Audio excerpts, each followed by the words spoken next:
గారు వారికి స్వాగతం చెప్తున్నట్టుగా గంధం పూయరుగా అనేటువంటి పాటను శ్రీ పవన్ కుమార్ గారి యొక్క శిష్య బృందము వారికి సుస్వాగతం చెప్తూ ఆ నాట్యం ప్రదర్శన చేస్తారు. 1-2 నిమిషాల్లో ఆ కార్యక్రమం అవుతుంది.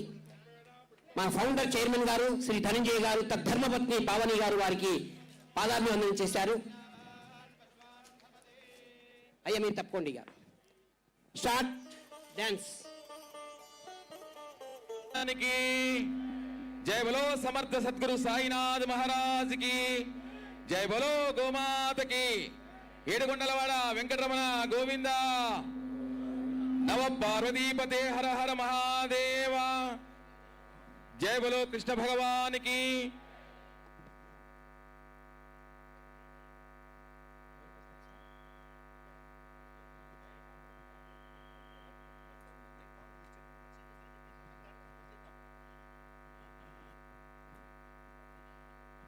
గురువు గారిని పరిచయం చేసేదిగా కొండూరు సాయిబాబా గారు బాగంపర్పేట్ టెంపుల్ ప్రెసిడెంట్. వీరికి గురువు గారికి గత 15 సంవత్సరాల నుంచి గురు శిష్యుల బంధం.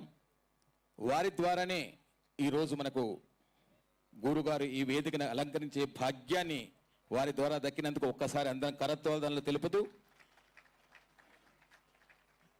గురుగారిని పరిచయం చేయాల్సిందిగా కొండూరు సాయిబాబాను కోరుకుంటున్నాను.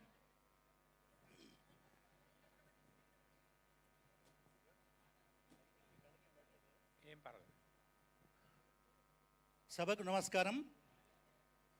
పూజ్య గురువులకు పాదాభివందనం. పవిత్ర గోదావరి తీర ప్రాంతంలో వసించే బ్రహ్మశ్రీ చాగంటి వారు తన ప్రాంతానికి వచ్చినందున కృష్ణవేణమ్మ నిండు కలశంతో సాదరంగా పలకరించి స్వాగతించి ఆహ్వానించినట్లుగా నాకు మనకు భావన కలుగుతోంది.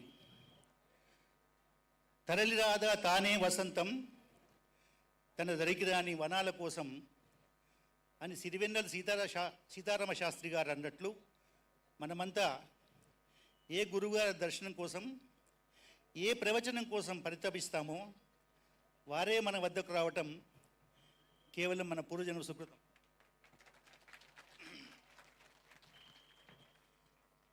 నల్లని మేఘాలు పంట పొలాలపై వర్షించడానికి ఎలా తాపత్రయపడతాయో మన గురువుగారు కూడా మన సనాతన ధర్మ సంస్కృతి సంప్రదాయాలను పరివ్యాప్తి చేయడానికి పడే తపన కూడా అలాంటిదే.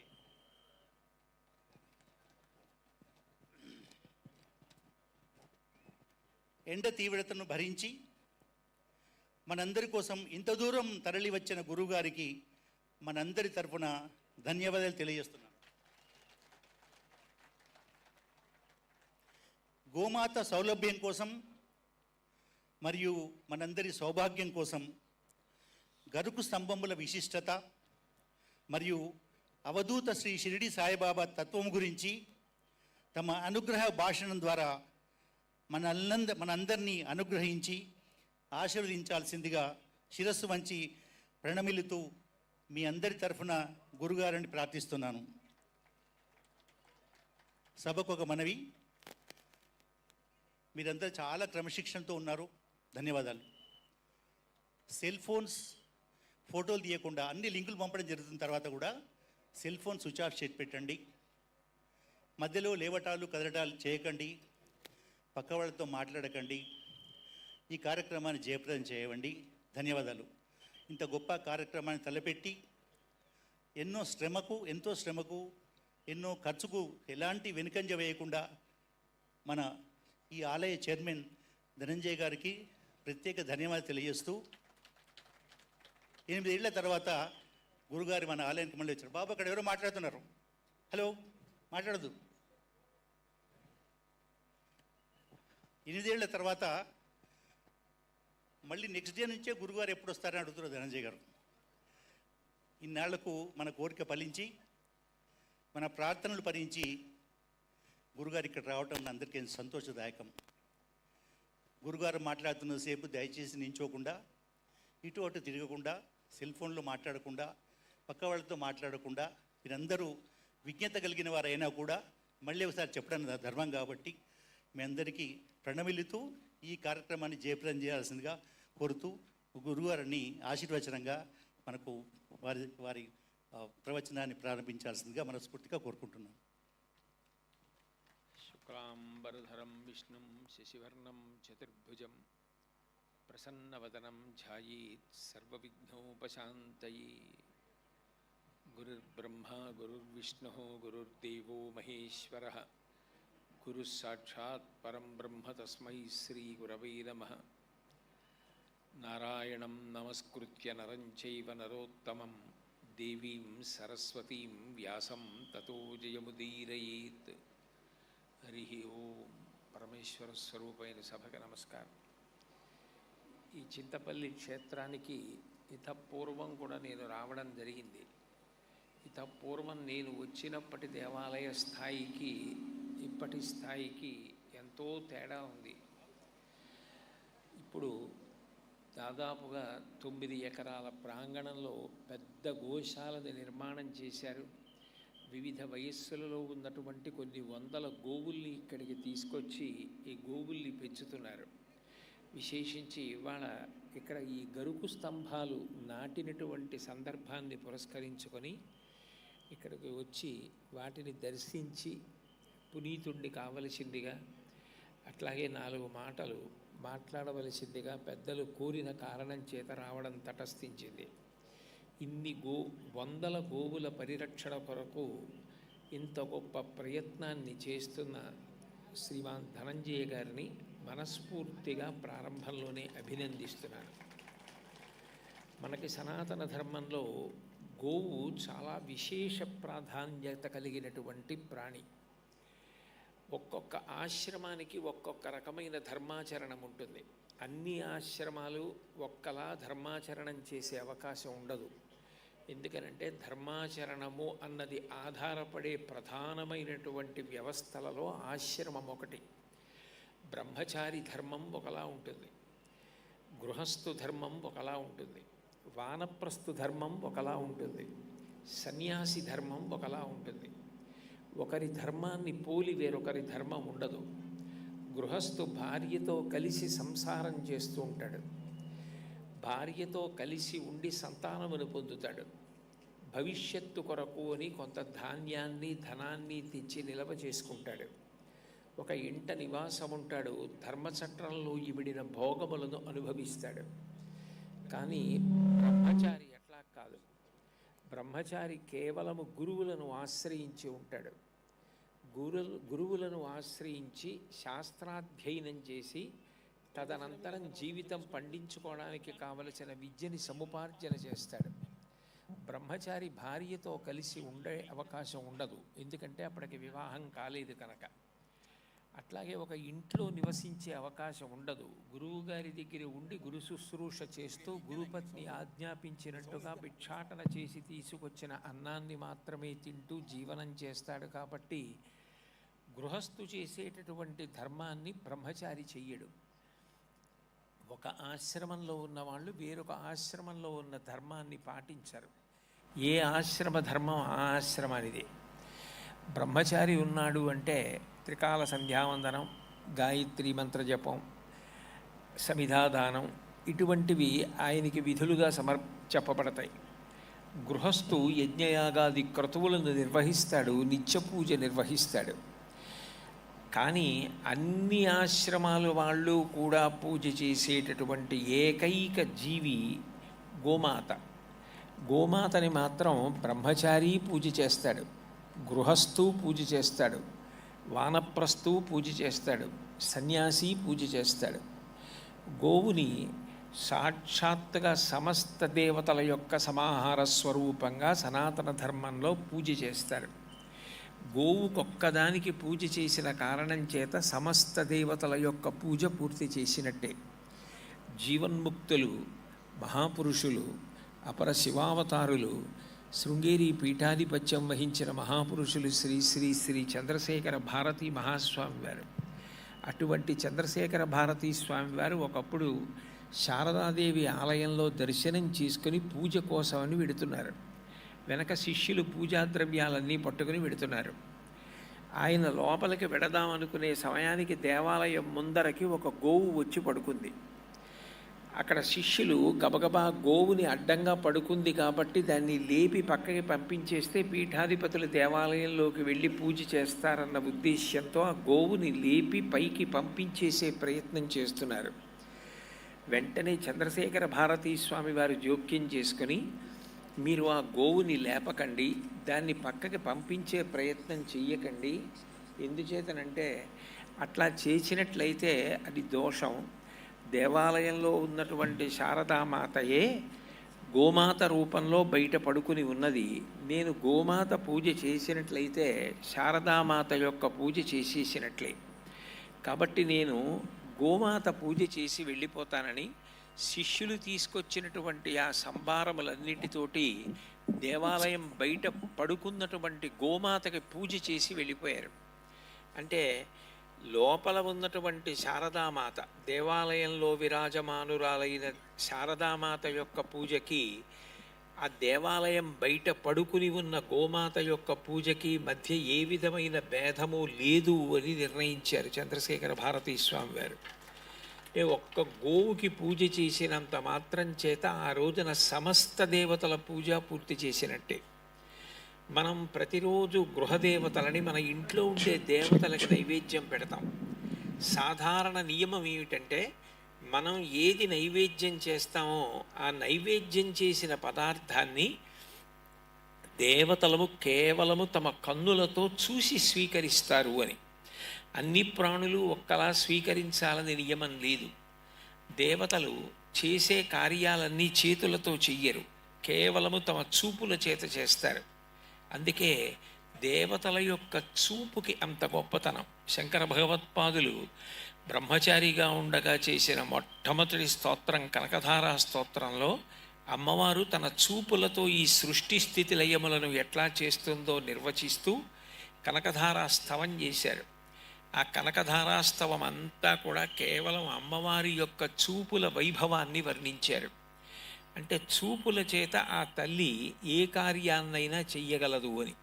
విశ్వామరేంద్రపద విభ్రమదానదక్షం ఆనందహేతురధికం మురవిద్దిశోపి ఈశన్నిషీదతు మయీక్షణమీక్షణార్థ ఇందీవరోదర సహోదర మిందిరాయా అంటారు. దేవేంద్ర పదవిని ఇంద్రుడికి ఇచ్చేటప్పుడు కూడా ఆమె కేవలము తన చూపుల చేత ఇస్తుంది. ఈ సృష్టి స్థితి లయ అన్న 3 కార్యములను నిర్వహించేటప్పుడు పరబ్రహ్మము కేవలము తన చూపుల చేత నిర్వహిస్తాడు. అందుకే కేళిలోల విలసదృగ్జాత సంభూత నానాకంజాత భవాండ కుంభకు మహానందాంగన డింబకున్నంటారు పోతన గారు ప్రార్థనా పద్యంలో భాగవతంలో. తన చూపుల చేత ఈ బ్రహ్మాండములనన్నింటినీ కూడా సృష్టి చేసి నిర్వహించి మహాప్రళయమునందు లయం చేసేటటువంటి లక్షణమున్న పరమాత్మ కూడా కేవలము తన చూపుల చేత చేస్తాడు. కేవలము చూపుల చేత ఈ సమస్త కార్యములను నిర్వహించగలిగిన పరమాత్మ అన్ని ఆశ్రమముల వారిని ఉద్ధరించడం కోసమని, అన్ని ఆశ్రమాల వాళ్ళు పూజ చెయ్యడానికి వీలుగా ఉండే అవకాశాన్ని కల్పించడం కోసం గోమాత రూపంలో అవతరించాడు. నిజానికి పరమాత్మకి స్త్రీ పురుష భేదం ఉండదు. అందుకే పోతన గారు భాగవతంలో స్త్రీ పురుష నపుంసకమూర్తియును కాక తిర్య కమర నరాది మూర్తియును కాక కర్మ గుణ భేద సరసత్ప్రకాశి కాక వెనుకనన్నియుతానగు విభుతలంతు అంటారు. కొంతమంది అమాయకత్వంతో ఏదో విష్ణువాలయంలో లలితా సహస్రం చదివారనుకోండి, అదేదో చాలా అపచారం జరిగిపోయిందేమో, అలా జరగకూడదేమో, అలా చదవకూడదేమో అని బెంగపెట్టేసుకుంటారు. కొంతమంది శివాలయానికి వెళ్ళి విష్ణునామని చెప్పారనుకోండి, అలా చెప్పకూడదేమో అని బెంగెట్టుకుంటారు. అట్లా ఏం ఉండదు. ఉన్న ఒక్క పరమాత్మయే అన్ని రూపాలతో ప్రకాశిస్తూ ఉంటాడు. ఆ విషయం నేను కాదు చెప్పింది. 12 స్కంధముల భాగవతాన్ని యాంధ్రీకరించి శివపంచాక్షరి మహామంత్రాన్ని జపం చేసి రామచంద్రమూర్తి సాక్షాత్కారం పొంది రామచంద్రమూర్తి యొక్క అనుజ్ఞ మేరకు 12 సంస్కృత భాగవత స్కంధములను ఆంధ్రీకరించిన పోతన గారు చెప్పిన మాట. కాబట్టి ఆ ఒక్క పరమాత్మయే అన్ని రూపములు పొందుతుంటాడు. ఏకస్త్వమేవ బహుధా భవభాసిలోకే నిశంకధీర్ వృషభకేతన మల్లినాథ శ్రీభ్రామరీ ప్రియ సుఖాశ్రయలోకనాథ శ్రీమల్లికార్జున విభో తవ సుప్రభాతం అంటారు. మూడుగా కనపడతాడు బ్రహ్మ విష్ణు మహేశ్వరుడుగా. చిట్ట చివరికి ఆ ఒక్కడే మూడుగా కనపడుతున్నాడని అర్థమవుతుంది. మూడు లోకములకు, మూడు కాలములకు, మూడు మూర్తులకు మూలమగుచు భేదమగుచు తుదికి అభేదమయ్యొప్పారు బ్రహ్మమనగ నీవే ఫలనయన అంటారు భాగవతంలో. అందుకే సూర్య భగవానుడిని అర్చన చేసినప్పుడు ఆయన్నే సృష్టికర్తగా, ఆయన్నే స్థితికర్తగా, ఆయన్నే ప్రళయకర్తగా ఉదయవేళ, మధ్యాహ్న వేళ, సాయంకాలం వేళ, సంధ్యావందన సమయంలో ఆరాధన చేయడం జరుగుతుంది. అంటే ఒక్క పరబ్రహ్మమే మూడు రూపములుగా ప్రకాశిస్తూ ఉంటుంది. నిజమునకు ఆ పరబ్రహ్మము కంటి చేత చూడడానికి యోగ్యమైనది కాదు. అటువంటి పరబ్రహ్మము చూపుల చేత నైవేద్యాన్ని స్వీకరిస్తాడు. కానీ ఆయన ప్రత్యక్షంగా వచ్చి కూర్చోవాలి. ఆయన ఒక రూపంతో వచ్చి కూర్చుని ఆయన మనం ఇచ్చిన పదార్థాన్ని తినాలి అని కోరిక ఉంటే అప్పుడు యజ్ఞము చేస్తారు. యజ్ఞము మూడు ప్రయోజనముల కొరకు చేస్తారు. ఒకటి, ఇహమునందు ఏదైనా తీరని కోరిక ఉంటే అలా కోరిక తీరక దుఃఖించడానికి కారణమైన పాపమును పోగొట్టుకోవడానికి యజ్ఞం చేస్తారు. ఏదైనా చెప్పాలి అంటే మన ఊహోపోహల చేత చెప్పినది సత్యము కాదు. శాస్త్రమును అనుసరించి చెప్పినదేదో అది మాత్రమే సత్యము. తస్మాత్ శాస్త్రం ప్రమాణంతే కార్యాకార్య వ్యవస్థితవు. శాస్త్రము ప్రమాణము తప్ప అన్యములు ప్రమాణములు కావు. కాబట్టి శాస్త్రమును ప్రమాణముగా విచారణ చేస్తే శ్రీరామాయణ కాలంలో దశరథ మహారాజు గారంతటి వాడు కొడుకులు లేకపోతే కొడుకులు పుట్టకపోవడానికి అడ్డొచ్చిన పాపాన్ని పోగొట్టుకుని పుత్ర సంతానం పొందడం కోసం అశ్వమేధయాగం చేశాడు. పాపము పోయిన తరువాత పుత్ర సంతానాన్ని పొందడానికి పుత్రకామేష్టి చేశాడు. ఇష్టింతేహం కరిష్యామి పుత్రియాం పుత్రకారణాత్ అధర్వ శిరసి ప్రోక్తై మంత్రై సిద్ధాం విధానత అంటాడు ఋష్యశృంగుడు. నీ పాపం పోయింది, ఇప్పుడు నీకు పుత్ర సంతానము కలగడం కోసం పుత్రకామేష్టి చేయిస్తున్నాను అంటాడు. అంటే యజ్ఞము దేని కొరకు చేస్తారు అంటే ఇహమునందు మనకు ఏదైనా ఒక ప్రధానమైన అవసరం తీరకపోతే అలా ఆ అవసరం తీరకుండా అడ్డొస్తున్నటువంటి పాపము ఏది ఉందో పాపమును తొలగించుకోవడానికి యజ్ఞము చేస్తారు. రెండవది, ఈ శరీరము శాశ్వతము కాదు. కొంతకాలం ఉన్న తర్వాత ఏ శరీరమైనా పడిపోవలసింది. అది ఎంత పవిత్రమైన శరీరము కానివ్వండి, కోటాను కోట్ల మంది చేత నమస్కరింపబడిన శరీరం కానివ్వండి, ఆ శరీరం పడిపోతుంది. కంచి కామకోటి పీఠాధిపత్యం వహించిన మహాపురుషులు 68వ పీఠాధిపతులు జగద్గురు శ్రీ శ్రీ శ్రీ చంద్రశేఖరేంద్ర సరస్వతి మహాస్వామి వారంటే 2 చేతులెత్తి అందరూ నమస్కరించారు. అటువంటి మహాపురుషుడి శరీరం కూడా కాలమునందు వెళ్ళిపోతుంది. వారు శాశ్వతముగా ఆత్మస్వరూపులై ఉండిపోతారు. కానీ శరీరము పతనమైపోతుంది. అందరూ మహాపురుషుల శరీరము వెళ్ళిపోవలసిందే. ఎవరి శరీరమైనా వెళ్ళిపోతుంది. కానీ శరీర పతనానంతరము జీవుడు ఉన్నత లోకములను పొందాలి, స్వర్గాది లోకములను పొందాలి అంటే దాని కొరకు యజ్ఞము చేస్తారు. అందుకే శతక్రతుమివాసీనం అంటారు. 100 యజ్ఞములు చేసిన వాడెవరో ఆయన దేవేంద్ర పదవిని పొందుతాడు అని. శరీర పతనానంతరము ఉన్నతలోక ప్రాప్తి కొరకు యజ్ఞము. అట్లాగే మూడవది, నాకు పుణ్యము అక్కర్లేదు, పాపము అక్కర్లేదు, లోకమంతా ప్రశాంతంగా ఉండాలి అంటే యజ్ఞం చేస్తాను. అందుకు నేను యజ్ఞం చేస్తానని చేసేవారు కొంతమంది ఉంటారు. ఈ 3 ప్రయోజనముల కొరకు యజ్ఞం జరుగుతుంది. ఈ యజ్ఞము అన్న విషయం గురించి ఒక స్పష్టమైన అభిప్రాయము చాలా అవసరం. ఒక చక్రం తిరగడానికి ఇరుసు ఎలా ప్రధానమై ఉంటుందో ధర్మము అన్న చక్రం తిరగడానికి యథార్థమునకు యజ్ఞమే ఆధారము. భగవద్గీతలో గీతాచార్యుడు ఒక మాట అంటాడు, అన్నాద్భవంతి భూతాని పర్జన్యాత్ అన్నసంభవ యజ్ఞాద్భవతి పర్జన్యో యజ్ఞ కర్మ సముద్భవం ఏవం ప్రవర్తితం చక్రం నానువర్తయతి హయ అఘాయురింద్రియారామో మోహం పార్థ సజీవతి అంటాడు. యజ్ఞము చేస్తే దేవతలు సంతోషించి వర్షం కురిపిస్తారు. యజ్ఞము చేస్తే మనం ఏం చేస్తాం? హవిస్సులు ఇస్తాం. ఇప్పుడు అక్కడ హోమం చేశారు. హోమం చేసినప్పుడు దేవతల పేరు చెప్పి వాళ్ళని పిలిచి స్వాహ అంటారు. దేవతలకైతే స్వాహాకారం, పితృదేవతలకైతే స్వధాకారం. స్వాహాకారంతో మనం ఆ హవిస్ ఇచ్చినప్పుడు అది తినడం కోసం దేవతలందరూ వచ్చి ఆ యజ్ఞశాలలో కూర్చుంటారు. అందుకే యజ్ఞశాలకి ప్రదక్షిణం చేయమని చెప్తారు పెద్దలు. అట్లా యజ్ఞం చేసినప్పుడు దేవతలు ప్రత్యక్షంగా తింటారు. అలా తిన్న తర్వాత వాళ్ళు సంతోషించి అందరూ బాగుండాలని వర్షం కురిపిస్తారు. వర్షం కురిపిస్తే మనుష్యులు ఒక్కరే కాదు, సమస్త ప్రాణులు సంతోషిస్తాయి. ఎందుచేతనంటే ఆ వాన పడిందనుకోండి, మఖము చేయ మది సంతసించును వజ్రి సంతసింప వానకురియు వానకురిసి గసవు వసుమతిపై పెరగు గసవు మీసి దేను గణము బ్రతుకు. యజ్ఞం చేస్తే దేవతలు సంతోషించి వర్షం ఇస్తారు.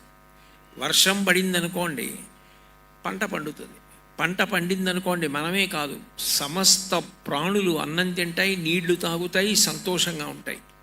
అంటే అన్ని ప్రాణులు సంతోషంగా ఉండడానికి అవసరమైన వర్షం పడడానికి యజ్ఞం అత్యంత ప్రధానం. ఈ యజ్ఞమునకు సనాతన ధర్మంలో ఎనలేని ప్రాధాన్యత అగ్ని ఆరాధన. అటువంటి యజ్ఞానికి మూలస్తంభం ఎవరు అంటే గోవు. అందుకే భీష్మాచార్యుల వారు మహాభారతంలో మాట్లాడుతూ యజ్ఞాంగం కదితాగావ యజ్ఞమేవ చ వాసవ ఏతాభిశ్చ వినా యజ్ఞ నవర్తేతు కథంచన అంటాడు. నిజానికి ఒక యజ్ఞం చేసి దేవతలను సంతోషపెట్టాలి అంటే ఆవు లేకుండా యజ్ఞం చెయ్యడం సాధ్యం కాదు. ఎందుచేతనంటే యజ్ఞం చెయ్యడానికి ఖచ్చితంగా ఉండవలసిన పదార్థం ఆవు నెయ్యి. మిగిలినది హవిస్సు మీరు వండవచ్చు. ఏదో మారేడు దళాలు రుద్రహోమం చేస్తూ వేస్తానంటే మారేడు దళాలు తెచ్చుకోవచ్చు. ఏదో లక్ష్మీ హోమం చేస్తూ తామర పువ్వులు తేనెలో ముంచి వేస్తానంటే తామర పువ్వులు తేనె తెచ్చుకోవచ్చు. ఇవన్నీ కాదు ప్రధానం. వీటన్నిటికన్నా అసలు ముందు హోమం చెయ్యాలి అంటే ప్రధానమైనది ఏది అంటే ఆవు నెయ్యి. ఆవు నెయ్యి తిన్నగా హోమంలో వెయ్యడమే కాదు, ఆవు నీతిని అభిగారం చేస్తారు. అక్కడ పెట్టిన హవిస్సు మీద, తేనె మీద, మారేడు దళాల మీద, తామర పువ్వుల మీద, పేలాల మీద మీరు యజ్ఞం చేయడానికి ఏ సంబారాలు తెచ్చారో ఆ సంబారాలన్నింటి మీద కూడా ఆవినీతిని అభిగారం చేస్తే తప్ప ఆ పదార్థాన్ని అగ్నిహోత్రంలో వేసి యజ్ఞం చెయ్యరు. అంటే అసలు ధర్మచక్రం తిరగడానికి మూలాధారమైనటువంటి యజ్ఞము జరగడానికి ప్రధానమైనటువంటి ప్రాణి ఏది అంటే ఆవు. ఆవు లేకుండా యజ్ఞం జరిగే అవకాశం లేనే లేదు. రెండు, ఒక ప్రదేశం పవిత్రం కావాలి అంటే దానికి ఒకే ఒక్క ఆధారం ఏమిటంటే గోమయంతో అలకడం. మీరు అందుకే చూడండి, కల్పము అని ఒకటి ఉంటుంది. ఏది మనిష్టం వచ్చినట్టు మనం చేయడానికి అవకాశం ఉండదు. ఒక వరలక్ష్మీ వ్రతం చేస్తున్నారనుకోండి, వరలక్ష్మీ వ్రత కల్పము అంటారు. వినాయక వ్రతం చేస్తున్నారనుకోండి, సిద్ధి వినాయక వ్రత కల్పము అంటారు. కల్పము అన్న మాటకు అర్థం ఏమిటంటే అది ఋషి ప్రోక్తము. ఋషి దాన్ని ఇట్లా చెయ్యాలి అని నిర్ణయం చేశాడు, దాన్ని అట్లాగే చేస్తారు. ఆ కల్పమునందు మీరు ఏ వ్రతమైనా చూడండి, గోమయమును తీసుకొచ్చి ఆ ప్రాంగణమును అలికి అని ఉంటుంది. అంటే ఆవు పేడ తీసుకొచ్చి అలికినటువంటి కారణం చేత ఆ ప్రదేశం అంతా కూడా అంత పరిశుభ్రమైపోతుంది, అంత పవిత్రమైపోతుంది. దేవతలు రావడానికి అవకాశం కల్పించగలిగినటువంటి గొప్ప పదార్థం గోమయం. 84 లక్షల జీవరాశులు ఉన్నాయని వేదం చెప్తోంది. 84 లక్షల జీవరాశులలో ఏ ప్రాణి యొక్క మలమూత్రములైనా కూడా దూష్యమే, అన్నీ దుర్గంధ భూయిష్టములే. ఏ ప్రాణి యొక్క మలమూత్రములను కూడా పూజ కొరకు వినియోగించరు. కానీ గోవు యొక్క పేడ, గోవు యొక్క మూత్రము, ఈ రెండు పరమ పవిత్రమైనటువంటి పదార్థములు. గోమయంతో పిడకలు చేసి హోమంలో వేస్తారు. గోమయంతో ప్రాంగణాన్నంతటినీ కూడా అలుకుతారు. అన్నిటిని మించి గోవు తనంత తానుగా ఎక్కడైనా తిరిగిందనుకోండి, ఇంకా అంతకన్నా పవిత్రమైన భూమి లేదు.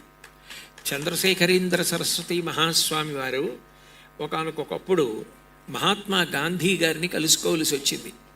ఇద్దరూ ఎక్కడ కలుసుకుంటారు, ఎక్కడ మాట్లాడుకుంటారు అని చెప్పి అందరూ ఎదురు చూస్తున్నారు.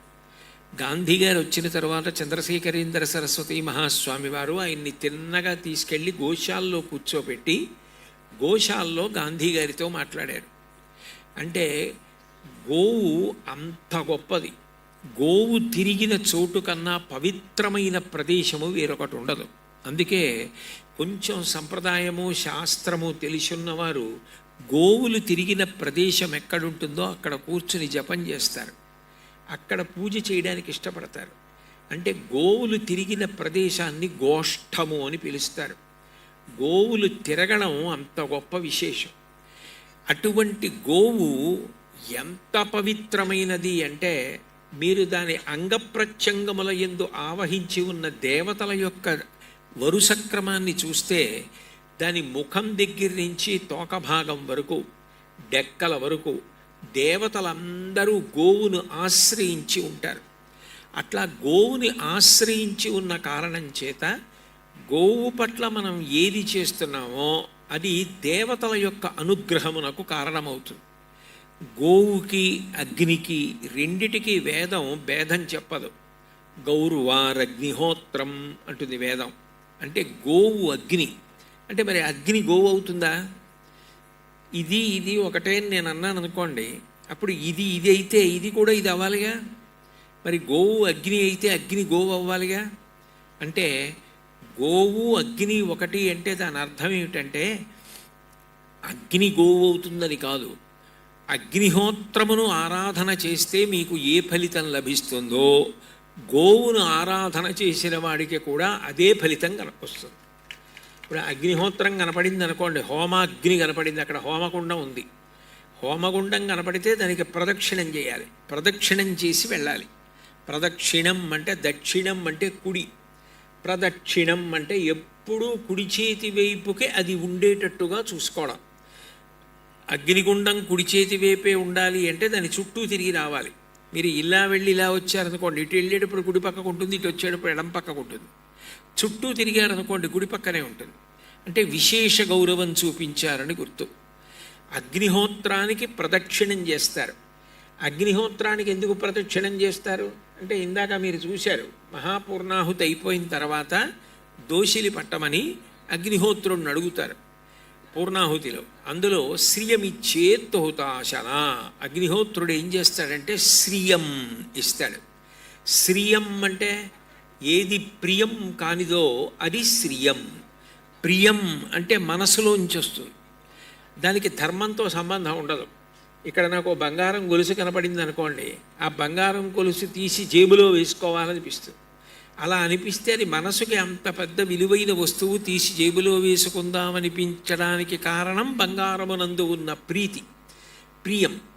కానీ అది ధర్మము కాదు కదా, అది ఎవరిదో గొలుసు, అట్లా నువ్వు తీసుకోకూడదు, తప్పు.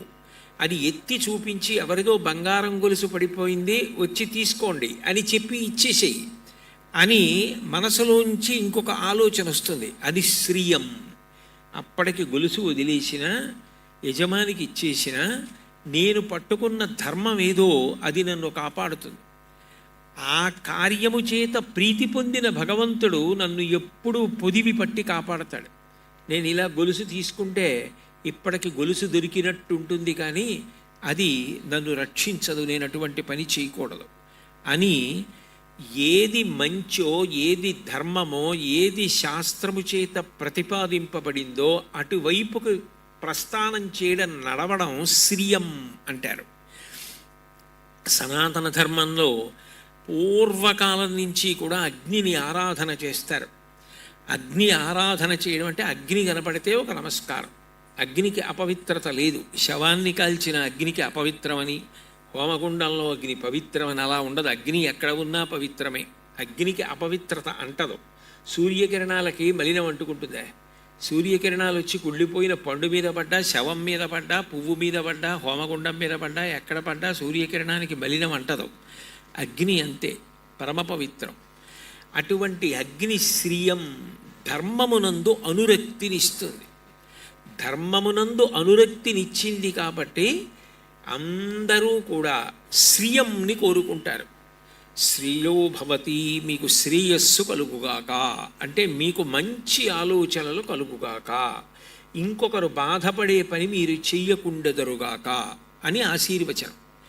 అటువంటి మంచి ఆలోచన ఇతరులు బాధపడకుండా చూసుకోవడం, మన వైపు నుంచి ఆలోచించి అన్నీ మనం అనుకున్నట్టుగానే జరగాలని కోరుకోవడం ఎవరైనా కోరుకుంటారు.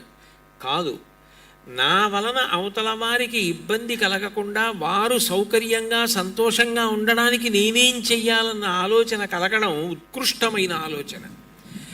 అట్లా అన్ని విషయాలలోనూ కూడా నా వలన ఎవరికి బాధ కలగకూడదు, నా వలన అందరూ సంతోషించాలనేటటువంటి సద్బుద్ధి కలగడం శ్రియం.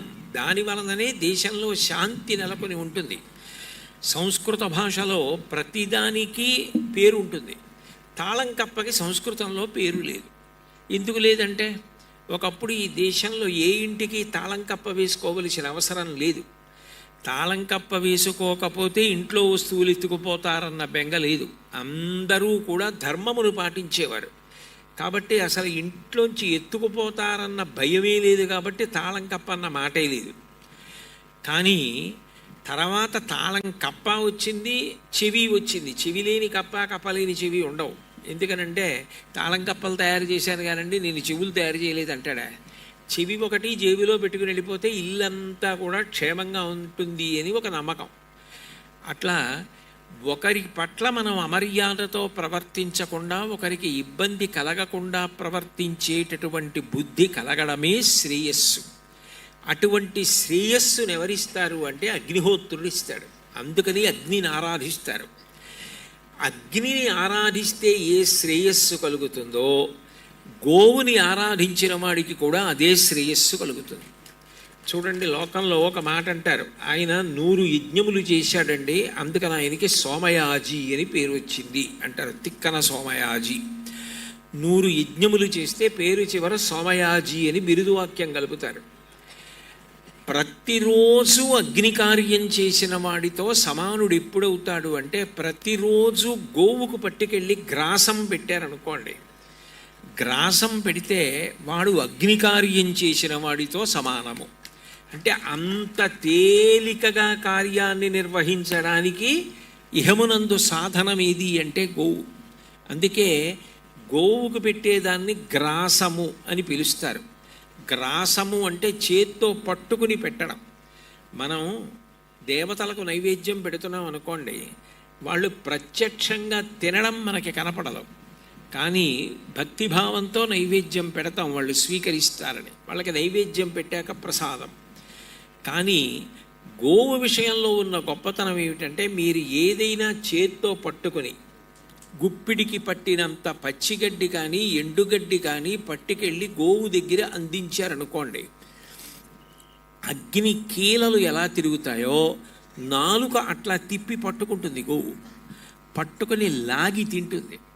అలా గోవు తిన్న కారణం చేత అగ్నిహోత్రమునందు ఆ రోజు నువ్వు హవ్యమునిచ్చి అగ్ని కార్యమును చేశావు అని దేవతలు అనుగ్రహిస్తారు. అంటే అగ్ని కార్యం చెయ్యలేకపోయిన దోషం పోవాలి అంటే గోవుకి సేవ చేస్తే, గోవుకి గ్రాసం పెడితే చాలు. గోగ్రాసం పెట్టడం అంత గొప్ప విషయం.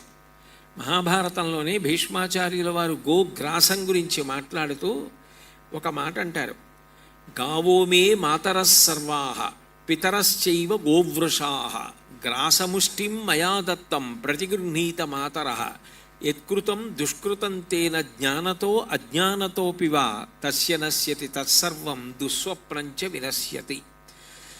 భారతం అంటే పంచమ వేదం. 4 వేదములలో చెప్పిన విషయాలనే మళ్ళీ అందరూ చదువుకోవడానికి వీలుగా వ్యాసుడు భారతాన్ని అందించాడు.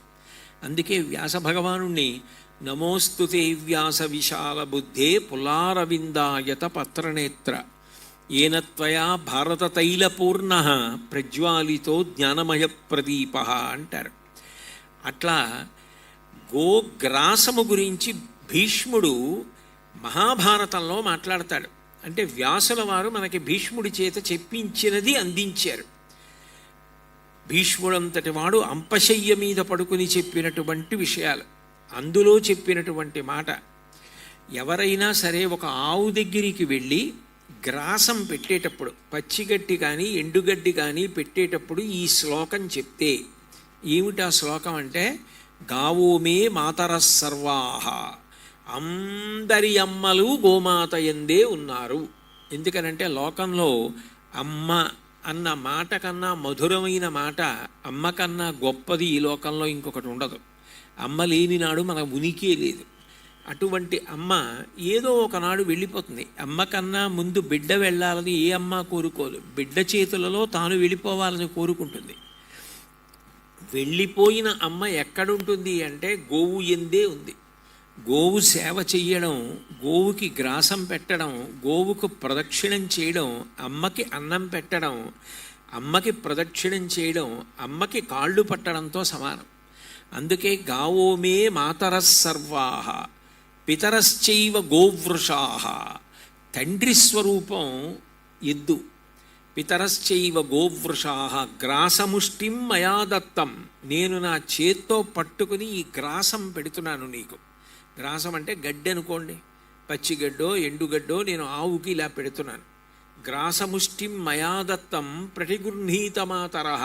అమ్మ నన్ను అనుగ్రహించి నేను చేత్తో పెట్టిన దాన్ని నువ్వు పుచ్చుకుని తిను.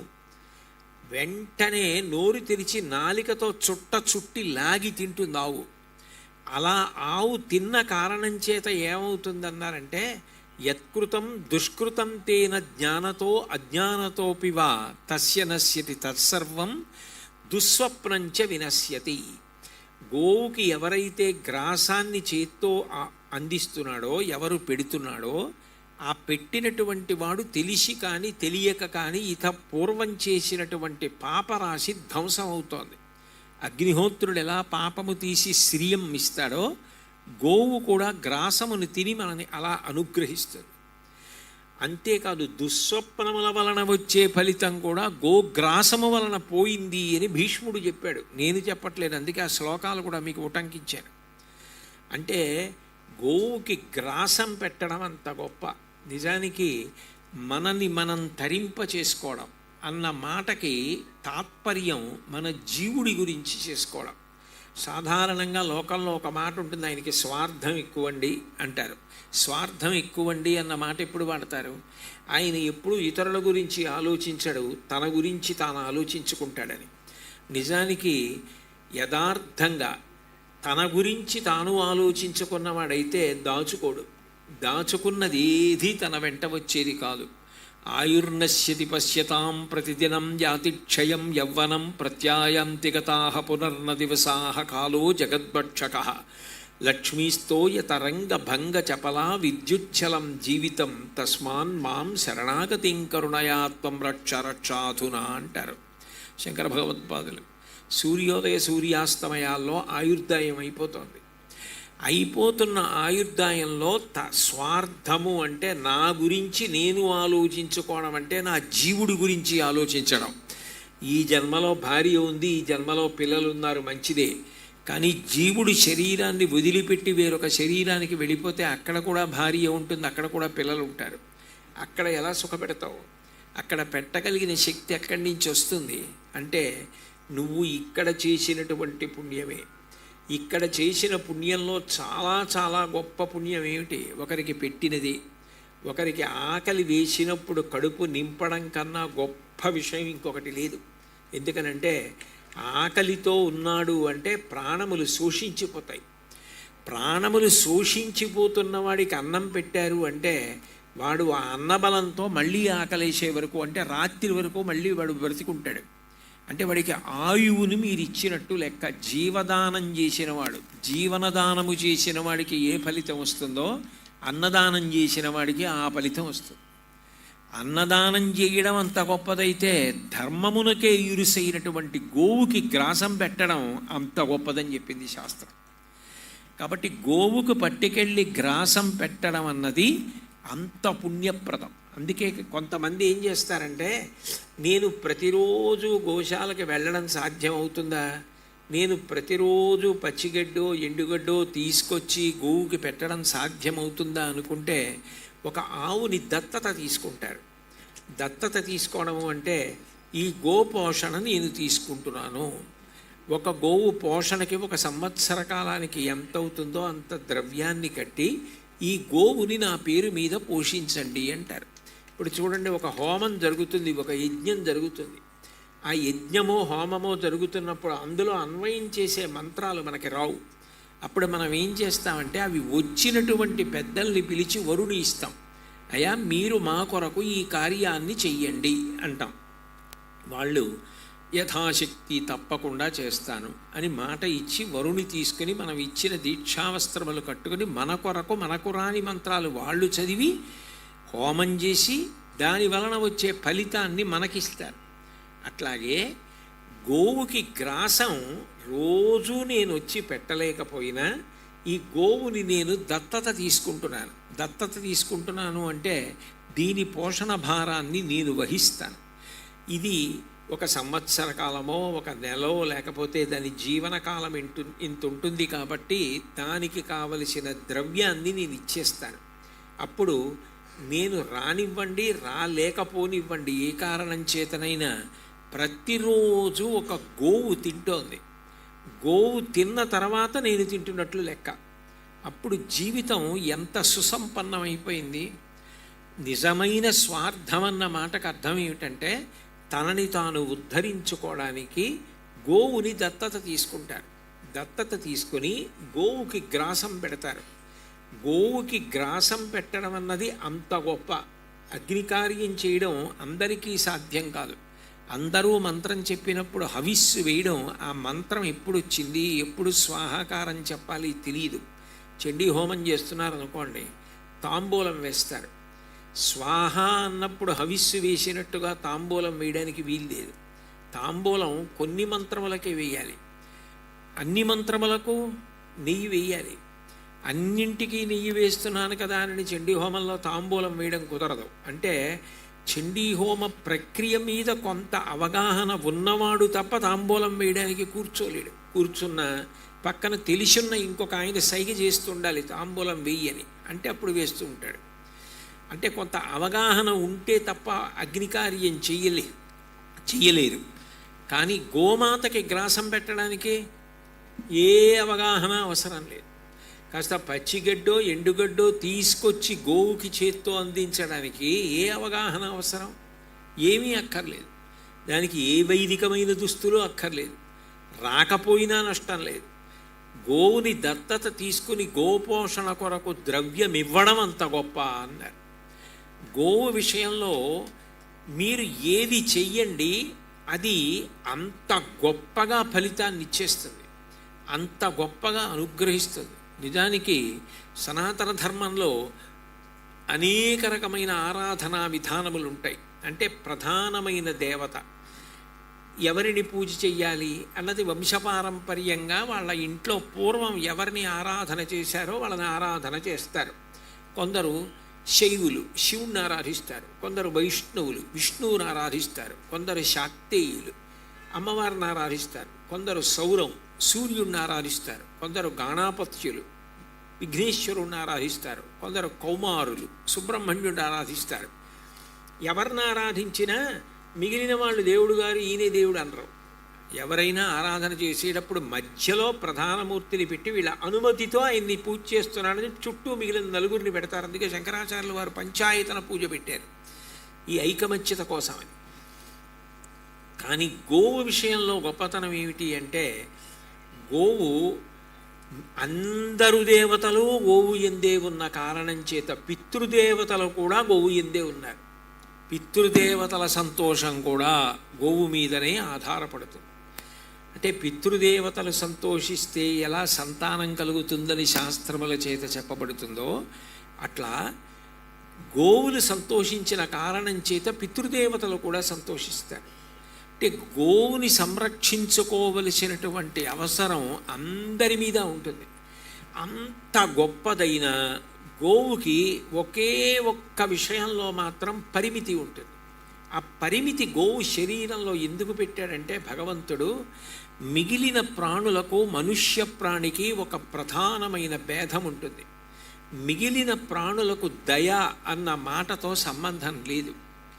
ఎందుకనంటే తనకి పుట్టిన పిల్లల మీద దయ ఉంటుందేమో కానీ మిగిలిన ప్రాణుల మీద దయ ఉండాలి అని మిగిలిన ప్రాణుల విషయంలో అన్వయం కాదు. ఒక పక్షి గుడ్డు పెట్టిందనుకోండి, పొదిగి పిల్ల పైకొచ్చి ఇంకా దానికి రెక్కలు రాక ఎగరు లేక అమ్మ కోసం నోరు తెరిచి అరుస్తుంటే అటుగా వెడుతున్నటువంటి నక్కో పిల్లో చూసి ఆ పక్షి పిల్లని తినేసి పారిపోతుంది. అప్పుడు దానికి దయ ఉండదా అంటే దయ ఉండవలసిన అవసరం వాటికి లేదు. కానీ మనిషికి అట్లా కాదు. మనిషికి దయ ప్రధానంగా ఉండి తీరాలి. ఇతర ప్రాణి బాధ మన బాధగా భావించగలవా, అలా భావన చెయ్యగలిగితే దయ. అందుకే భాగవతంలో మాలాకారుడు కృష్ణ పరమాత్మ కనపడితే నీపాద కమల సేవయు నీపాదార్చకులతోడి దెయ్యము నితాంతాపారభూతదయ్యయు తాపసమందార నాకు దయసేయగదే అంటాడు. గోవు సేవ అని లోకంలో మాట ఉంది. గోవు చాలా ప్రీతి పొందింది మీరు సేవ చేస్తుంటే అని. గుర్తు ఏమిటంటే గోవు అరమోట్పు కళ్ళతో నిలబడుతుంది. అంటే కళ్ళు మూసేసినట్టు కాదు, తెరిచినట్టు కాదు, అలా నిలబడి తోక కొంచెం పైకెత్తుతుంది. పైకెత్తి నిలబడింది అంటే మీరు చేసిన సేవ చేత గోవు ప్రసన్నురాలైందని గుర్తు. 33 కోట్ల మంది దేవతలు ప్రీతి చెందడానికి గోసేవ చేస్తారు. గోసేవ చేస్తే అందరూ దేవతల సేవ చేసినట్టు. అందున గోవు ప్రసన్నము కావాలి అంటే గంగడోలు దువ్వుతారు. అంటే గోవు యొక్క మెడ కింది భాగంలో వేలాడుతుంటుంది చర్మం. దాన్ని దువ్వినట్టయితే మెడ పైకెత్తి అరమోట్పు కన్నులతో నిలబడి తోక పైకెత్తి నించుంటుంది గోవు. అలా గోవు ప్రసన్నం అవ్వాలి. ఎందుకు ప్రసన్నం అవ్వాలి గోవు అంటే గోవు అమ్మ, గోమాత అని పిలుస్తారు. ఆవిడ సమస్త లోకములకు తల్లి గోమాత. మనకి అమ్మ ఒక వయసు వరకు పాలిస్తుంది, ఆ తర్వాత అన్నం తిని బ్రతుకుతాం. కానీ ఆ తర్వాత జ్వరమో అనారోగ్యమో వచ్చిందనుకోండి, భోజనానికి ప్రత్యామ్నాయం ఏమిటంటే ఆవు పాలు. ఆవు పాలను మించినటువంటిది లేదు. ఎంత దీక్షలో ఉండండి ఆవు పాలు తాగుతారు. ఆఖరికి సన్యసించిన వారు కూడా ఆవు పాలు తాగుతారు. అంత సాత్వికమైనటువంటి పదార్థం ఆవు పాలు. అది సమీకృత ఆహారం, భోజనానికి ప్రత్యామ్నాయం. అంత గొప్పదైనటువంటి ఆవు పాలు ఆవు ఇచ్చి లోకములకు అన్నిటికీ కూడా తల్లిగా నిలబడింది. అమ్మ సేవ చేయడం ఎంత గొప్పో గోవు సేవ చేయడం కూడా అంతే గొప్ప.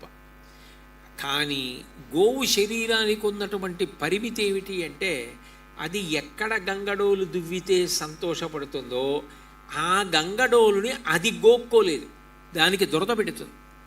దురద పెట్టినప్పుడు అది గంగడోలుని గోక్కోవడం సాధ్యం కాదు. అప్పుడు చాలా ఇబ్బంది పడుతుంది. ఎందుకనంటే ఏదైనా గరుకయింది లభిస్తే దానికేసి ఆ గంగడోలు రుద్దుకుందాం, ఈ కింద గడ్డం దగ్గర నుంచి వేసి రుద్దుకోవాలని చూస్తుంది. 2 దాని పొట్టకి అటు ఇటు ఉన్న ప్రాంతాలలో తోక చేత కొట్టి తోలుకోవడం సాధ్యం కాదు, అస్తమానం అందదు. అందుకని గోవు విషయంలో చాలా చాలా గొప్ప సేవగా ఏది చెప్తారు అంటే గరుకు స్తంభాలు వేయడాన్ని చెప్తారు. నేను చెప్పానని మీరు అనుకోక్కర్లేదు, ఇదంతా చాగంటి కోటేశ్వరరావు గారి సొంత కవిత్వం అని మీరు అనుకుంటున్నారేమో. కంచి కామకోటి పీఠాధిపత్యం వహించినటువంటి మరో పరమేశ్వర స్వరూపం చంద్రశేఖరేంద్ర సరస్వతి మహాస్వామి వారంటే ఆయన చేసినటువంటి అనుగ్రహ భాషణాల్లో గోసేవకి సంబంధించి ఆయన చెప్పిన దానిలో దీనికి గురించి ఉంటుంది. కావాలంటే మీరు చూడొచ్చు. గరుకు స్తంభం నాటడం అన్నది అంత గొప్ప విషయం. ఒక్క గరుకు స్తంభం ఉందనుకోండి, ఆవు దానికేసి గంగడోలు రుద్దుకుంటుంది. రుద్దుకున్నప్పుడు అది ఎంత ఆనందపడుతుందో. దాని శరీరాన్ని ఆ గరుకు స్తంభానికేసి కావలసినంత ఉరిపిడి చేసి రుద్దుకుంటుంది. ఆ రుద్దుకున్నప్పుడు అది ఎంతో ఆనందం పొందుతుంది. అప్పుడు ఆ వ్యక్తి అక్కడ ఉన్నాడా లేడాతో సంబంధం లేదు. అక్కడ ఒక ఆయన గరుకు స్తంభం వేశాడు. ఇవాళ ఇక్కడ 108 గరుకు స్తంభాలు వేశారు. గోవులు స్వేచ్ఛగా తిరుగుతుంటాయి. దేనికో దురద పుట్టింది, అది వెళ్ళి ఆ గరుకు స్తంభానికి వేసి ఒళ్ళు రుద్దుకుంటుంది. రుద్దుకున్నప్పుడు కండూతి అంటారు. దానికి కలిగిన దురద పోయి అది సంతోషిస్తుంది. ఆ సంతోషించిన కారణం చేత అది రుద్దుకున్నప్పుడు వెంట్రుకలు ఎన్ని పడతాయో అన్ని సంవత్సరములు పితృదేవతల్ని ఉత్తీర్ణుల్ని చేస్తారు. అంటే మా వంశంలో ఎవడైనా గోశాల్లో గరుకు స్తంభం వేస్తాడా అని ఎదురు చూస్తూ ఉంటారట. గోశాల్లో గరుకు స్తంభం వేయడం అన్నది అంత గొప్ప విషయం.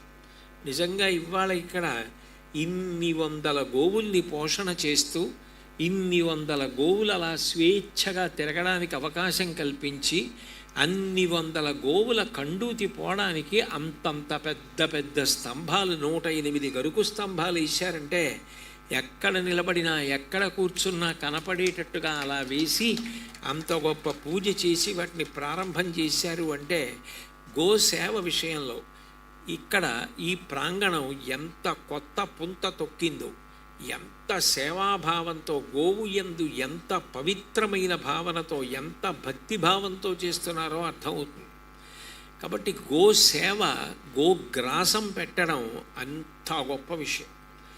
గోవుకి చెయ్యడము అంటే యజ్ఞము చేయడం చేత లోకమంతా సంతోషించడానికి ఎట్లా కారణమవుతుందో అట్లా కారణమవుతుంది.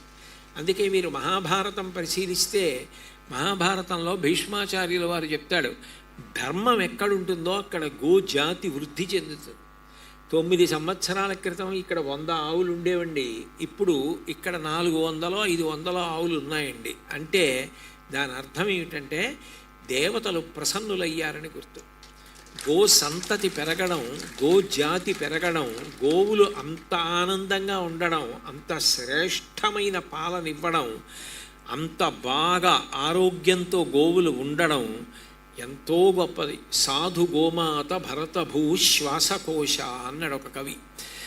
ఎంత అనారోగ్యంగా ఉన్నా, మిగిలిన అవయవాలు ఎలా ఉన్నా, ఊపిరితిత్తులు సరిగ్గా లేవనుకోండి, ఊపిరి అందదు. ఊపిరి అందకపోతే ఆ వ్యక్తికి సుఖము అన్న మాట ఉండదు. ఊపిరి ఆడినంతకాలం, ఊపిరి అందినంతసేపే సంతోషంగా ఉంటాడు.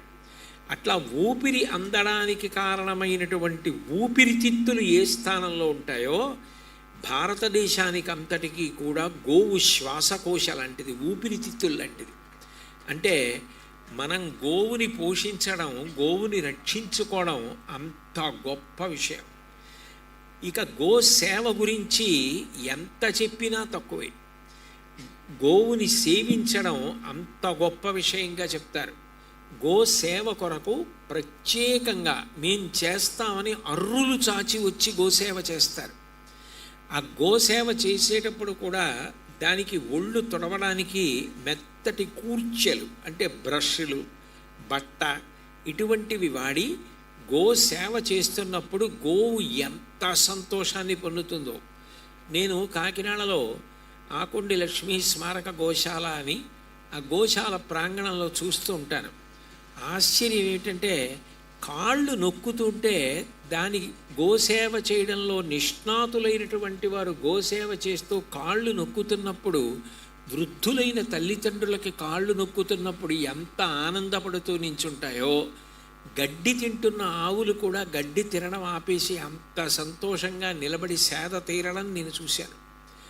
గోవు అంత గొప్పది, గోసేవ అంత గొప్పది, ఆవు పాలు అంత గొప్పవి. మనకి ఆవు పాలు, ఆవు పెరుగు, ఆవు నెయ్యి ఈ 3 పంచామృతాల్లో 3. 5 అమృతములు చెప్తే మిగిలినవి తేనె, నీళ్లు. తెలియక పంచదార అనుకుంటారు, పంచదార కాదు. ఆవు పాలు తోడు పెట్టినప్పుడు వచ్చిన పెరుగు, ఆ పెరుగు చిలికినప్పుడు వచ్చిన నెయ్యి, తేనె, మంచినీరు, ఈ 5 కలిపి పంచామృతాలు అంటారు. 5 అమృతాల్లో 3 ఆవు నుంచి వస్తాయి. అలాగే పంచగవ్య ప్రాసనము అని ఒక మాట. ఈ పంచగవ్య ప్రాసనం ఎంత గొప్పది అంటే, ఏదైనా చాలా పెద్ద కార్యం చేసేటప్పుడు, షష్ఠి పూర్తి లాంటి కార్యాలు చేస్తున్నారనుకోండి, అటువంటి కార్యములు చేసేటప్పుడు ఆ మనిషికి తేజస్సు కలగడానికి, చేస్తున్న కార్యము యొక్క ఫలితమును అందుకోవడానికి యోగ్యమైన రీతిలో శరీరము పవిత్రము కావడానికి పంచగవ్య ప్రాసనం చేయిస్తారు.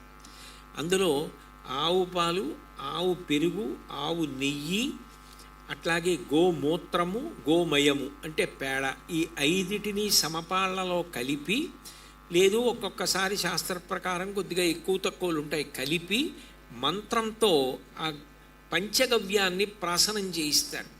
అంటే పంచగవ్య ప్రాసనం అనేది లోపలికి పుచ్చుకుంటారు. అలా పుచ్చుకున్న కారణం చేత పాపములు ఇంధనము అగ్ని తగిలితే కాలిపోయినట్టు కాలుతాయి అని. దీనికైనా శాస్త్రం ప్రమాణంగా మాట్లాడతాం తప్ప అశాస్త్రీయముగా మాట్లాడటం కుదరదు కదా. శాస్త్రమును ప్రమాణము చేసి మాట్లాడాలి ఏ విషయం మాట్లాడినా. కాబట్టి పంచగవ్య ప్రాసనం అనేటటువంటిది అంత గొప్పది. ఆవుకి పూజ చేస్తే పృష్ఠభాగమునందు, ఎద్దుకు పూజ చేస్తే ముఖమునందు పూజ చేస్తారు. అందుకే గోమిథున పూజ అని ఉంటుంది. గోముధిన పూజ అంటే ఆవుకి ఎద్దుకి కలిపి పూజ. గోవు యొక్క వెనక భాగంలో చేస్తారు, ఎద్దు యొక్క ముఖానికి చేస్తారు. అంటే ఆవు యొక్క పృష్ఠభాగం మన ముందుండేటట్టు, ఎద్దు ముఖం మన ముందుండేటట్టు కట్టి రెండిటికి కలిపి పూజ చేస్తారు.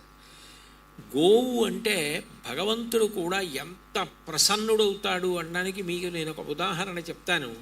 ఈ భూమి ఎంత భారాన్నైనా వహిస్తుంది. నాకు బరువు ఎక్కువైపోయింది అన్న మాట భూమి అందం. భూమికి బరువు ఎప్పుడు ఎక్కువైపోతుంది అంటే భగవంతుడు వద్దన్న పనులు చేసేవారి సంఖ్య ఎక్కువైపోతాయి. భగవంతుడు వద్దు అన్న పని చేయడమే పాపం చేయడం. ఈ పాపాచరణము చేసేటటువంటి వారి సంఖ్య ఎక్కువైపోతాయి. శాస్త్ర వ్యతిరేకముగా ప్రవర్తించే వాళ్ళ సంఖ్య ఎక్కువైపోతాయి. దానికి వ్యతిరేకంగా మాట్లాడి ప్రోత్సహించేవారు ఎక్కువైపోతాయి. పాపము ఎక్కువైపోయిందని గుర్తు. ఆ పాప భారం పెరిగితే మాత్రం భూమి తట్టుకోలేదు. ఇతర భారాన్ని, భౌతికమైన భారాన్ని, లౌకికమైన భారాన్ని, ఎంత భారాన్నైనా భూమి తట్టుకుంటుంది. కానీ పాపభారం తట్టుకోదు. అప్పుడు పాపభారం తగ్గించమని ఎవరిని అడుగుతుంది అంటే స్థితికారుడు. కాబట్టి పాపమును తొలగించి ధర్మమును కాపాడవలసిన కర్తవ్యం విష్ణు భగవానుడు స్వీకరిస్తాడు. కాబట్టి విష్ణువుని ప్రార్థన చేస్తుంది భూమి. భూమి భూమిగా, భూదేవిగా ప్రార్థన చెయ్యదు. వెంటనే జోక్యం చేసుకోవాలి అంటే భూమి గోరూపాన్ని పొందుతుంది. మీరు అందుకే భాగవతం ప్రథమ స్కంధం చూస్తే మొట్టమొదట భూమి గోరూపాన్ని పొందింది, ధర్మం వృషభ రూపాన్ని పొందింది. ఈ రెండూ కలిసి గోమిథునంగా నిలబడ్డాయి పరీక్షిత్ మహారాజు గారు వచ్చినప్పుడు. అంటే ఆవు రూపాన్ని భూమి పొంది ప్రార్థన చేస్తే విష్ణువు కూడా వెంటనే జోక్యం చేసుకుంటారు. అంటే భూమి కూడా తొందరగా భగవంతుడు జోక్యం చేసుకోవాలి అంటే గోరూపాన్ని పొంది ప్రార్థన చేస్తుంది. అంటే భగవంతుడికి గోవు యొక్క రూపం కానీ, గోవు యొక్క ప్రార్థన కానీ, గోవు యొక్క వినతి కానీ ఎంత తీవ్రంగా స్వీకరిస్తాడనడానికి ఉదాహరణగా చూడాలి. భగవంతుడు ప్రతిజ్ఞ చేసి చెప్తాడు, నేను అవతారం ఎప్పుడు తీసుకుంటాను అన్న విషయాన్ని చెప్పాడు. ఆ చెప్పినప్పుడు ఆయన ఒక మాట అంటాడు, నేను అవతారంగా రావడానికి, దుష్టుల్ని సంహరించడానికి ఎవరినో దుష్టులు అన్నారన్న కారణం చేత నేను వచ్చి సంహరించను. అవతలవాణ్ణి సంహరించడానికి తగిన పాపము చేశాడు అని నేను ఎప్పుడు నిర్ణయం చేసుకుంటాను అంటే వాడు గోవులందు, ధర్మ పదవియందు, తవిలి నాయందు ఆయన చెప్పినటువంటి వరుస క్రమంలో కొన్ని విషయాలు చెప్పాడు. శృతులు వేదముల యందు, గోవులందు, విప్రకోటి యందు, ధర్మ పదవి యందు, తవిలి నాయందు వాడు ఎన్నడలుగునాడే హింస పొందు అన్నాడు. వేద తిరస్కారం, అట్లాగే వేదము చదువుకొని, వేదభాష్యాలు చదువుకొని లోకమంతా బాగుండాలని మంత్రభాగం అన్వయం చేసేటటువంటి వారిని విమర్శించి తక్కువ చేసి బాధ పెట్టే ప్రయత్నం చేయడం, ధర్మాన్ని తక్కువ చేసి ధర్మాన్ని విడిచిపెట్టి అధర్మాన్ని ప్రచారం చేస్తూ అధర్మం గురించి పాటుపడుతూ సదాచారమును తిరస్కరించి దురాచారం వైపు ప్రవర్తించే వాళ్ళు ఎవరున్నారో అటువంటి వాళ్ళని, గోవులను బాధపెట్టి గోవుల పట్ల ఉదాసీనంగా ప్రవర్తించిన అప్పుడు నేను జోక్యం చేసుకుని అవతార స్వీకారం చేసి ధర్మాన్ని నిలబెడతాను అంటాడు ప్రహ్లాదోపాఖ్యానంలో. అంటే గోవు అంత గొప్పది. గోవులను కాపాడవలసి వస్తే పాండవులు అజ్ఞాతవాస నియమాన్ని కూడా పట్టించుకోకుండా వెళ్ళిపోయి గబగబా ఆ గోవులని సంరక్షించారు. అంటే అప్పటికి అజ్ఞాతవాస సమయం అయిపోయింది కాబట్టి ఏ ఇబ్బంది రాలేదు. అంటే ధర్మం అంత గొప్పది. అందుకే భీష్ముడు విరాట పర్వంలో అంటాడు, ఎక్కడ ధర్మం ఉన్నదో అక్కడ ఐశ్వర్యం ఉంటుంది. ధర్మం ఉన్నది అని గుర్తు ఏమిటంటే అక్కడ గోవులు చాలా పుష్టిగా ఉంటాయి, అక్కడ బాగా హితకరమైనటువంటి పాలిస్తాయి. హితకరమైన పాలనిచ్చి పుష్టితో కూడుకున్న గోవులు ఉండి గోవుల సంఖ్య పెరుగుతోంది అంటే అక్కడ ధర్మం ఉన్నది అని గుర్తు అంటాడు. అంటే గో సంపద వర్ధిల్లడం అంత గొప్పది. మీరు లోకంలో శ్రీమంతుడు అని ఒక మాట వినుంటారు. శ్రీమంతుడు అంటే చాలా ఐశ్వర్యవంతుడు అని చెప్పవలసి వస్తే ఆయన్ని శ్రీమంతుడు అని పిలుస్తారు. అలాగే గోవులు ఎక్కువ కలిగిన వారిని గోమంతుడు అని పిలుస్తారు. సాధారణంగా లోకంలో అంతగా ప్రచారంలో లేని విషయం.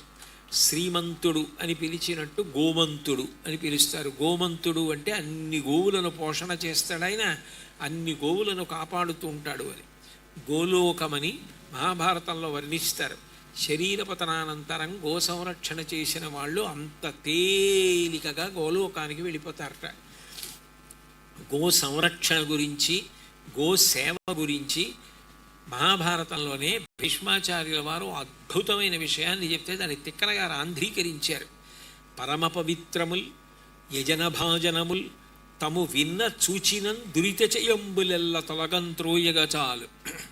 ప్రధానకర్తకుత్తరగతి లాభవైభవము తంగిటి జున్నుగ చేయు గోవులు ఎవ్వరు తగ వానికొల్తుర నివారణ చొత్తురు వారునాకమున్ అన్నాడు.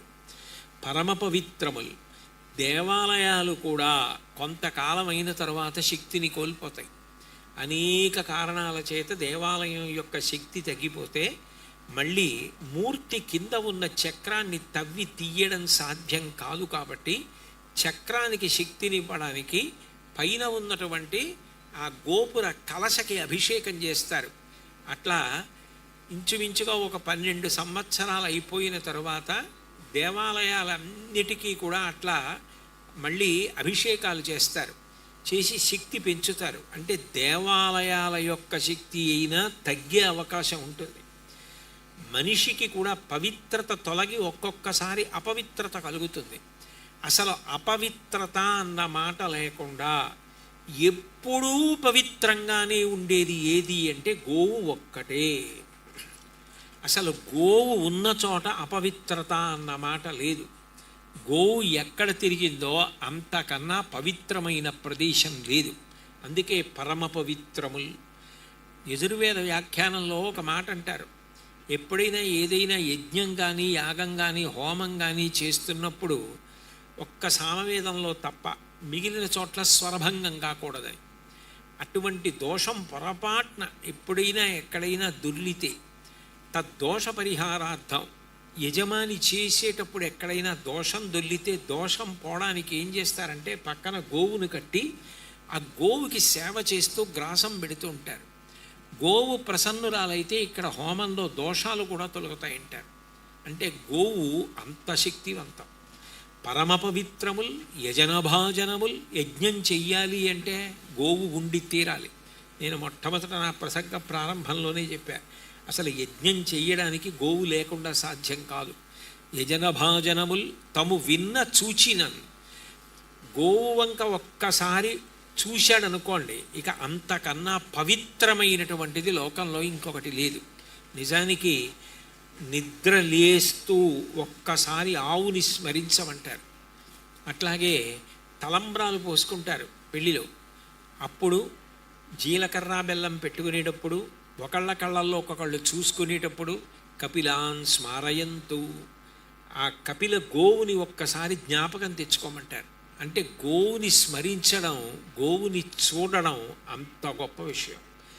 ఆవుని చూడడం జీవితంలో అంత అదృష్టం.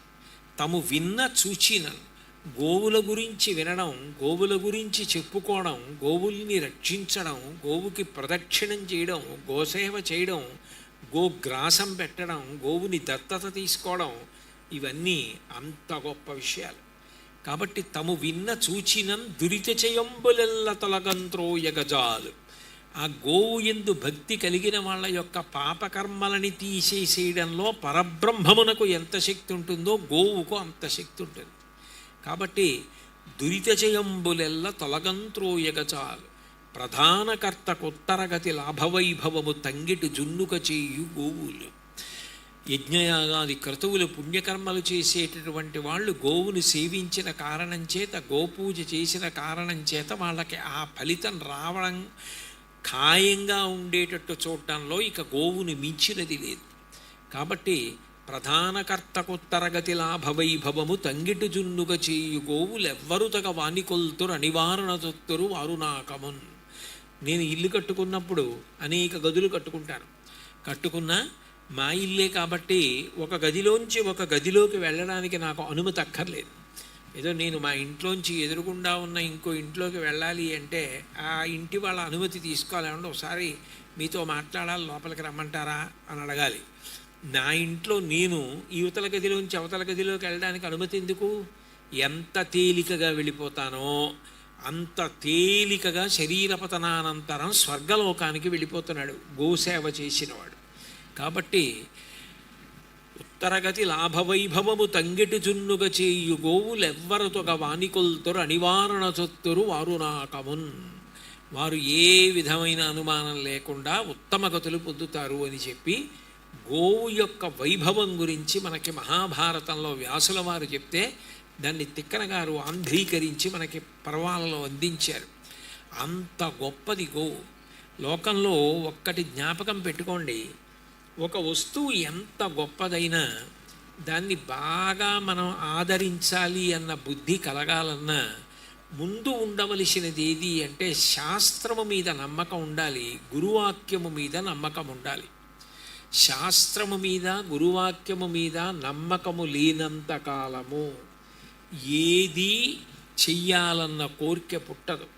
కలియుగానికి ఉండే ప్రధాన లక్షణం ఏమి అంటే భాగవత ప్రారంభంలో అంటారు, అలసులు మందబుద్ధియుతులు అల్పతరాయువులు ఉగ్రరోగ సంకలితులు మందభాగ్యులు సుకర్మములివ్వీ చెయ్యజాలరీ కలియుగమందు మానవులు కావున ఎయ్యది సర్వసౌఖ్యమయ్యలవడు ఏమిటంబడము ఆత్మకు శాంతి మునీంద్ర చెప్పవే అంటారు.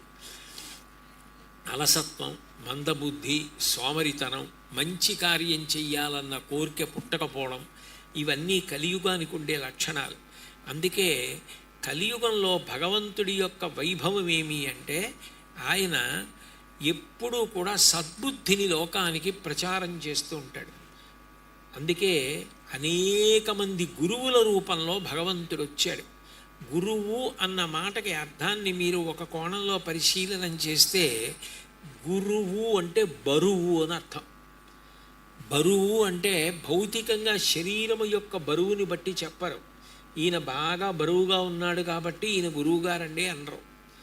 బరువున్నవాడు గురువు కాడు, శిష్యుడి దృష్టిలో బరువైనవాడు గురువు. శిష్యుడి దృష్టిలో అంటే శిష్యుడు మా గురువుగారి కన్నా గొప్పవారెవరు?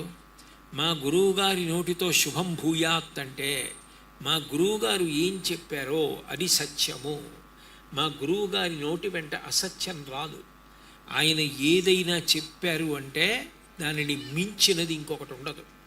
అది నేను ఆచరిస్తానన్న నమ్మకం ఉన్నదనుకోండి, అది శిష్యుడికి గురువు పట్ల ఉన్నటువంటి గురి. ఆ గురి ఉంటే తప్ప గురువు కాడు. లోకంలో కొంతమంది గురువుగారు అని పిలుస్తారు. నోటితో గురువుగారు అని సంబోధించినంత మాత్రం చేత నిజానికి గురుత్వము లభించదు. గురుత్వము దేని చేత లభిస్తుంది అంటే అవతల వారికి యువతల వారి యందు ఉన్న గురి కారణము చేత గురువు అవుతాడు. అందుకే మీరు జాగ్రత్తగా పరిశీలించండి, ఎవరికి గురువు అంటే ఎవరి యందు గురి ఉన్నదో వారు గురువు అవుతారు. కబీర్ దాస్ గారికి రామానందుల వారి దగ్గర ఉపదేశం పొందాలి అని కోరిక. అనేక కారణముల చేత కబీర్ దాస్ గారు రామానందుల వారి దగ్గర ఉపదేశం పొందడానికి కొన్ని ఇబ్బందులు ఏర్పడ్డాయేమో అని అనుమానం వచ్చింది ఆయనకి. ఎట్లాగైనా గురువుగారి దగ్గర ఉపదేశం పొందాలి. గురువుగారు ఏం చేయాలి? శిష్యుణ్ణి ముట్టుకోవాలి, ముట్టుకుని ఉపదేశం చేయాలి. గురువుగారి పాదం శిష్యుడి తల మీద పెట్టి ఉపదేశం చేస్తే ఇంకా గొప్ప. అది చాలా చాలా గొప్పదిగా వర్ణింపబడుతుంది. మహాత్ములైన గురువులు అట్లా చెయ్యడం ఉపదేశం. అందుకని కబీర్ దాస్ గారు ఏం చేశారంటే, రామానందుల వారు ప్రతిరోజు పొద్దున్నే గంగా స్నానానికి వెళ్ళేవారు. బాగా చీకట్లో గంగా స్నానం చేసి బయటికి వస్తుంటే ఏమీ తెలియనట్టు ఆ పక్కన ఉన్నటువంటి ఇసుక తిన్న మీద అడ్డంగా పడుకున్నారు బోర్లా కబీర్ దాస్ గారు. రామానందుల వారు రామనామం చేసుకుంటూ వెళ్ళిపోతున్నారు. వెళ్ళిపోతూ చీకట్లో అక్కడ కబీర్ దాస్ గారు పడుకున్నారని చూడలేదు. ఆయన తల మీద పాదం వేశారు. వేసి వెంటనే అది తల అని అర్థమై శ్రీరామ్ శ్రీరామ్ శ్రీరామ్ అన్నారు. నా తల మీద గురువుగారి పాదం పడి శ్రీరామ్ అన్నారు కాబట్టి నాకు గురువుగారు రామతారకం ఉపదేశం చేసినట్టే అని గురువుగారి మీద దృష్టి పెట్టుకుని తరించిపోయాడు కబీర్ దాస్ గారు. శిష్యుడి యొక్క దృష్టికోణం, అసలు శిష్యుడికి గురి ఉండాలి తన గురువు మీద. ఆ గురి సరి అయిన గురువు గురించి అవగాహన ఉండి గురువు మీద ఆ గురి ఉండాలి. ఆ గురి లేదనుకోండి, గురువుగారిని పిలిచినంత మాత్రం చేత ఉపయోగం ఏముంటుంది? శిష్యుడికి ఆ నమ్మకం ఉండాలి. గురువు మీద ఆ నమ్మకం ఉన్నప్పుడు, శాస్త్రం మీద నమ్మకం ఉన్నప్పుడు దానిని శ్రద్ధ అని పిలుస్తారు. శంకరాచార్యుల వారు శ్రద్ధ అన్న మాటకి వ్యాఖ్యానం చేశారు. శాస్త్రస్య గురువాక్యస్య సత్యబుద్ధ్యావధారణ సా శ్రద్ధ కడితా సిద్భి యయా వస్తూపలభ్యతే. మా గురువు గారి కన్నా గొప్పవారెవరు? శాస్త్రము కన్నా గొప్పది ఇది. ఈ నమ్మకం ఎవరికి గట్టిగా ఉంటుందో వారు శ్రద్ధావంతులు అని గుర్తు. గురువు ఏం చెప్తారు? తేలికైనటువంటి మార్గంలో తరించేటటువంటి మార్గాన్ని చెప్తారు. మీరు శివారాధన చెయ్యండి, విష్ణు ఆరాధన చెయ్యండి, అంబికని ఆరాధించండి, సూర్యుణ్ణి ఆరాధించండి, కానీ సనాతన ధర్మంలో అత్యంత ప్రధానమైనది ఏది అంటే గోసేవ, గోపూజ ఏ విధానము తిరస్కరించదు. అయినప్పుడు అటువంటి గోపూజ, గోసంరక్షణ, గోసేవ చెయ్యకుండా ఉండడం ఎట్లా సాధ్యం? అసలు నేను ఎన్ని దేవాలయాలకు వెళ్ళానన్న దానికన్నా, ఎన్ని దేవాలయాలు కట్టానన్న దానికన్నా, ఎన్ని దేవాలయాలకి ప్రదక్షిణాలు చేశానన్న దానికన్నా, ఇన్ని దేవాలయాల ఉనికికి ఆధారం గోవు. ఆ దేవాలయాలలో ఉన్న దేవతలకు హవిస్సు ఎలా పెడుతోంది? గోవు వల్ల పెడుతోంది. అసలు దేని వలన ఇదంతా నిలబడిందో, దేని వలన సనాతన ధర్మమే ఆధారపడి ఉన్నదో, ఏది లేకపోతే అసలు ఇక ధర్మం అన్న మాట మీరు ఉచ్చరించడానికి కూడా సాధ్యం కాదో, యజ్ఞయాగాది క్రతువులే ప్రశ్నార్థకమైపోతాయో, వాటన్నింటికీ ఆధారభూతమైనటువంటి గోసేవ నా వలన జరగకపోతే, నేను గోశాలకు వెళ్ళకపోతే, నా పేరు మీద గోవులకు కైంకర్యం జరగకపోతే, నా పుట్టినరోజు వచ్చింది, నేనంటే నా గురించి చెప్పుకుంటున్నా. ఒకప్పుడు నా పుట్టినరోజు వస్తే మా అమ్మ ఎంతో ప్రీతితో పాపం మధుర పదార్థం తయారు చేసేది. రేపు నా పుట్టినరోజు అంటే ఇవాళ నుంచి ఎంత సంతోషపడిపోయేదో. పొద్దున్నే నాకు తలస్నానం చేయించి మధుర పదార్థం పెట్టేది. ఇవాళ మా అమ్మగారు లేరు, ఆవిడ ఊర్ధ్వలోకాలకు వెళ్ళిపోయారు. శాస్త్రం అంది, నువ్వు అలా బెంగ పెట్టుకోకూడదు. నువ్వు నీ తల్లిని తలిచి నీ పుట్టినరోజు నాడు కందుల నీరు పెట్టుకోకూడదు. ఎందుకనంటే పరదేవత చాలా విచారించిందిట. లోకంలో ఏ ప్రాణికైనా అమ్మంటే అంత ఇష్టం, మనిషికే కాదు. కోడి పిల్లకి కోడి పెట్టంటే అంత ప్రాణం దాని తల్లి అంటే దానికి. కుక్క పిల్లకి కుక్క అంటే అంత ఇష్టం, పంది పిల్లకి పంది అంటే అంత ఇష్టం. ఎంత పెద్దదైపోతే మాత్రం తల్లిని తీసేస్తే వాడు ఏడుస్తాడే. మరి నేను ఎట్లా వాడిని తల్లిని తీసి వాడికి తల్లి కనపడేటట్టు చెయ్యాలంటే నేను ఏం చెయ్యాలి అని ఆలోచించిందట. ఒక్క అమ్మని నేను తీసుకునే ముందు వాడికి 3 అమ్మలనిచ్చి తీసుకుంటానని 3 అమ్మలనిచ్చింది. అదే మొట్టమొదటిది గోమాత. నా పుట్టినరోజు నాడు మా అమ్మ లేదని నేను బెంగపెట్టుకోక్కర్లేదు. నేను ఆ రోజున ఆవు పాలలో నల్లటి నువ్వులు వేసుకొని బెల్లం వేసుకొని తింటే ఆయుర్వృద్ధి కారణం. మా అమ్మ పెట్టిన మధుర పదార్థం తిన్నట్టే. నేను ఆ రోజు గోపూజ చేసి గోవుకి ప్రదక్షిణం చేస్తే మా అమ్మ పూజ చేసినట్టే. అమ్మ ఒక్కదాన్ని తీసుకోవాలి అంటే పరదేవత లోకమాత ఇద్దరమ్మల్ని ఇచ్చింది, భూమాత గోమాత. మీ అమ్మని చూడాలనుకుంటే అదిగో మీ అమ్మ వాటన్నిటిలో ఉంది. మీ అమ్మని ముట్టుకోవాలంటే గోవులు ముట్టుకో. మీ అమ్మకి ఏదైనా అమ్మ ఇవాళ ఏదో చాలా ఇష్టం అమ్మకి, ఇది అమ్మకి పెట్టాలని నీకు అనిపించింది, వెళ్ళి గోగ్రాసం పెట్టు, నువ్వు అమ్మకి పెట్టినట్టే. అమ్మని తీసుకునే ముందు గోమాతనిచ్చింది. నేను గోమాతని చూడ్డానికి వెళ్ళడానికి కష్టం, పెద్దవాడిని అయిపోయానంటావా, భూమాతనిచ్చింది. నువ్వు ఎక్కడున్నా ఈ తల్లిలోనే ఉంటావు. ఆ తల్లి పాలు తాగి పెరిగావు, చివరికి ఈ తల్లిలో కలిసిపోవాలి. ఈవిడ నీకు ఎప్పుడూ కనపడుతుంది. అందుకని భూమాతగా గోమాతగా రెండిటిని ఆ పైన భక్తితో సేవించడానికి దేశమాతని. భూమాతలో అంతర్భాగమేగా దేశమాత. ఇన్నిటిని ఇచ్చి జన్మనిచ్చిన తల్లిని పరదేవత తీసుకుందిట. శాస్త్రములు చెప్తున్నాయి, గురువులు చెప్తున్నారంటే దీని మీద మనం నమ్మకం పెట్టుకోవాలి. భీష్మాచార్యుల వారంతటి వాడు పంచమ వేదంలో చెప్పాడు, వ్యాసుడు చెప్పాడు, వేదం గౌరవారగ్నిహోత్రం అంది. గోసూక్తం అని వేదంలో గోవుల మీద సూక్తం ఉంది. దుర్గా సూక్తం, భూసూక్తం, పృథివీ సూక్తం, శ్రీ సూక్తం, పురుష సూక్తం ఇవన్నీ ఉన్నట్టే గోసూక్తం. ఆగావో వగ్మన్ ఋతభద్రమక్రన్ సీదంత గోష్ఠేరణయంతస్మే ప్రజావతీ పురరూపాహ్యస్యు ఇంద్రాయ పూర్వేరుషసోదుహానా అని. గోవులు పుష్టిగా ఉండాలి. ఎప్పుడు నాకు ఆవుల అరుపులు వినపడుతూ ఉండాలి. ఆవులు మా ఇంటి ముందు ఉండాలి. ఎప్పుడు ఆవులు నా ముందు ఉండాలి, ఆవులు నా వెనక ఉండాలి. నేను రోజు గోవుల్ని పోషించాలి. అంటే ఇవన్నీ ఎవరు చెప్పింది? గురువాక్యం. గురువు అంటే మనకి గురి. గురువు అంటే మనం ఎన్ని నమస్కారాలు పెట్టామన్న దాంతో కాదు, గురువు సంతోషించేది దేని వలన? తను చెప్పిన మాట ఎవరు పాటిస్తున్నాడో వాడిని చూసి గురువు సంతోషిస్తాడు. గురువుకి నువ్వేదో చేసి గురువుని సంతోషపెట్టగలను అనుకోవడం భ్రమ. ఎందుకనంటే గురువు భౌతికంగా దేన్ని కోరడం. నాకు ఈ పంచెల చాపు కావాలి, నాకు ఈ డబ్బు కావాలి, నాకు ఈ గొలుసులు కావాలి, నాకు అది ఇవ్వండి, ఇది ఇవ్వండి, గురువు కోరడం. గురువుకి చాలా ఇష్టమైన పని ఏమిటంటే శాస్త్రము చేత ప్రతిపాదింపబడినది ఏదో అది గురువుకి ఇష్టం. చంద్రశేఖరేంద్ర సరస్వతి మహాస్వామి వారు సనాతన ధర్మానికి అంత చేసి చిట్ట చివరం ఒక మాట అన్నారు, గోమాత విషయంలో చెయ్యవలసినంత నేను చెయ్యలేకపోయానేమో అన్నారు. అంటే గో సంరక్షణ అంత ప్రధానమైన విషయం. అప్పుడు గురువుల మాట మనం నిలబెట్టినట్టే కదా. గురువు దేని చేత సంతోషిస్తారు?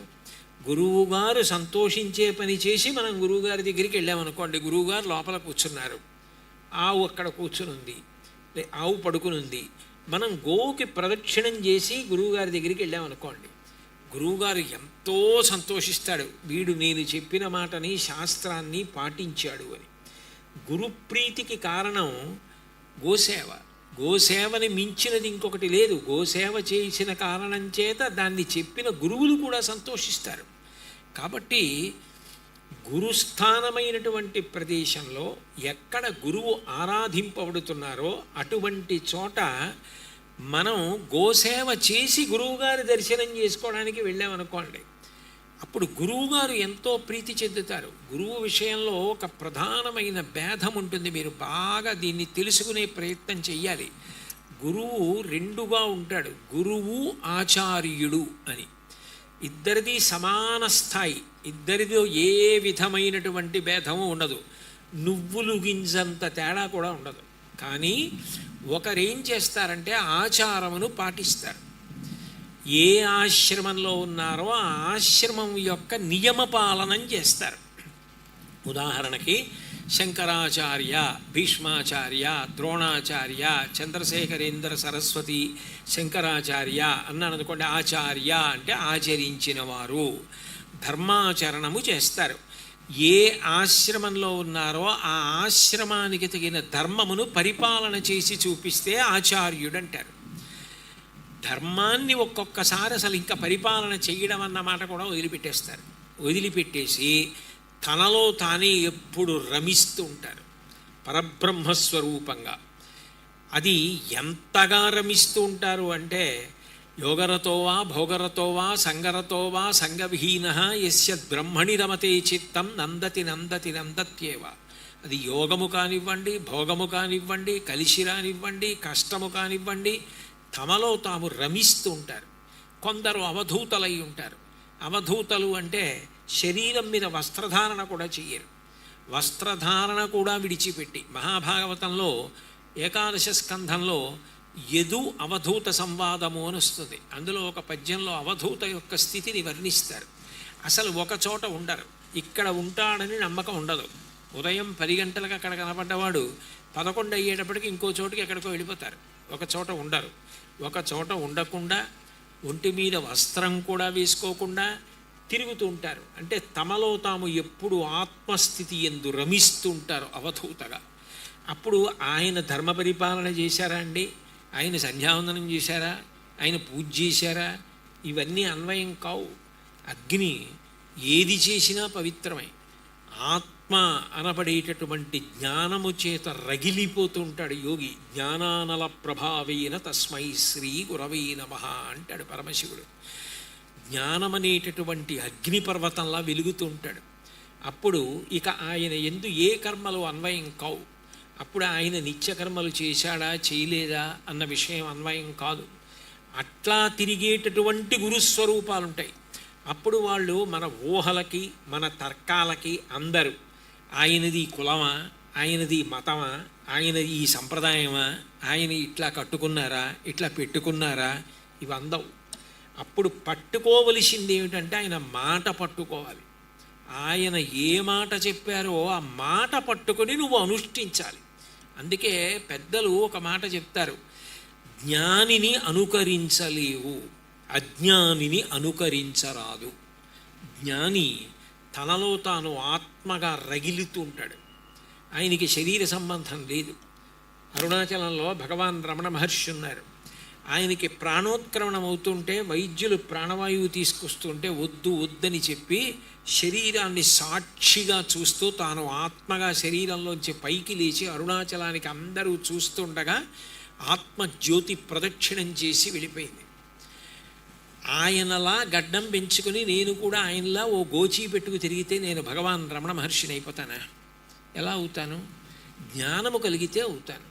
జ్ఞానము కలిగే వరకు కర్మ విడిచిపెట్టకూడదు. జ్ఞానిని అనుకరించరాదు, అనుకరించలేవు. అజ్ఞానిని అనుకరించరాదు. ఒకడికి శాస్త్రంతో ప్రమేయం లేదు, శాస్త్ర ప్రమాణం అంగీకరించడు. శాస్త్రం చెప్పడం ఏంటండి? ఎవరు చెప్పారండి తద్దినం పెట్టమని? ఎవడు చెప్పాడండి పుట్టినరోజు నాడు నల్ల నువ్వులు తినమని? ఎవడు చెప్పాడండి పుట్టినరోజు నాడు ఆవు పాలు తాగమని? ఎవడు చెప్పాడు గోవు గడ్డి పెడితే పుణ్యం వచ్చిందని? భీష్ముడు చెప్పాడు. భీష్ముడు చెప్తే మాత్రం ఏమిటండి? ఆయనకి ఎవరు చెప్పినా కాదు, తను చెప్పిందే ఆయనకి శాస్త్రం.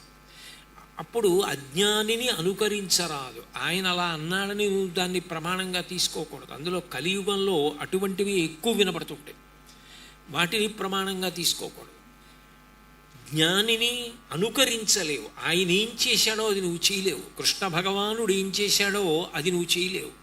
రాముడు ఏం చేశాడో అది చెయ్యాలి. కృష్ణుడు ఏం చెప్పాడో అది చెయ్యాలి.